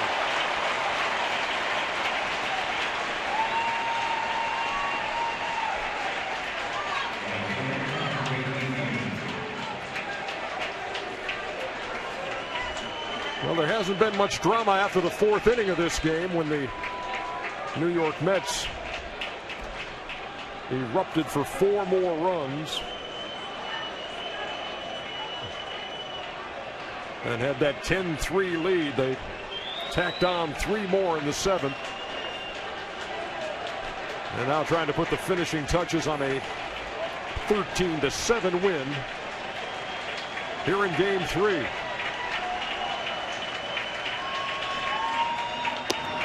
Ethier takes a strike. 61 runs scored in playoff games today as teams get a little deeper into the rotations. There were 11 runs scored in the first 2 games of this series, 20 tonight.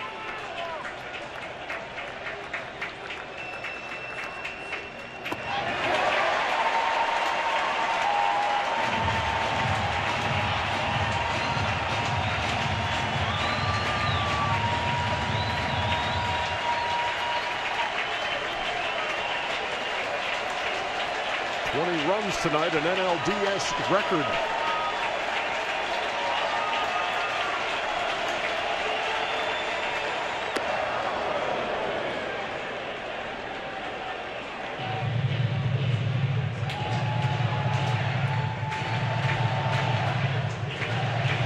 .97-mile-an-hour high fastball. And the pitch before that, a 93 diving split.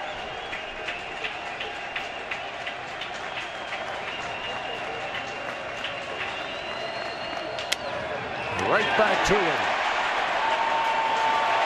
The New York Mets are a win away from going to the National League Championship Series, and they'll try to get it done at home tomorrow night. Yoenis Cespedes with a blast on this night. Curtis Granderson, 5 runs batted in.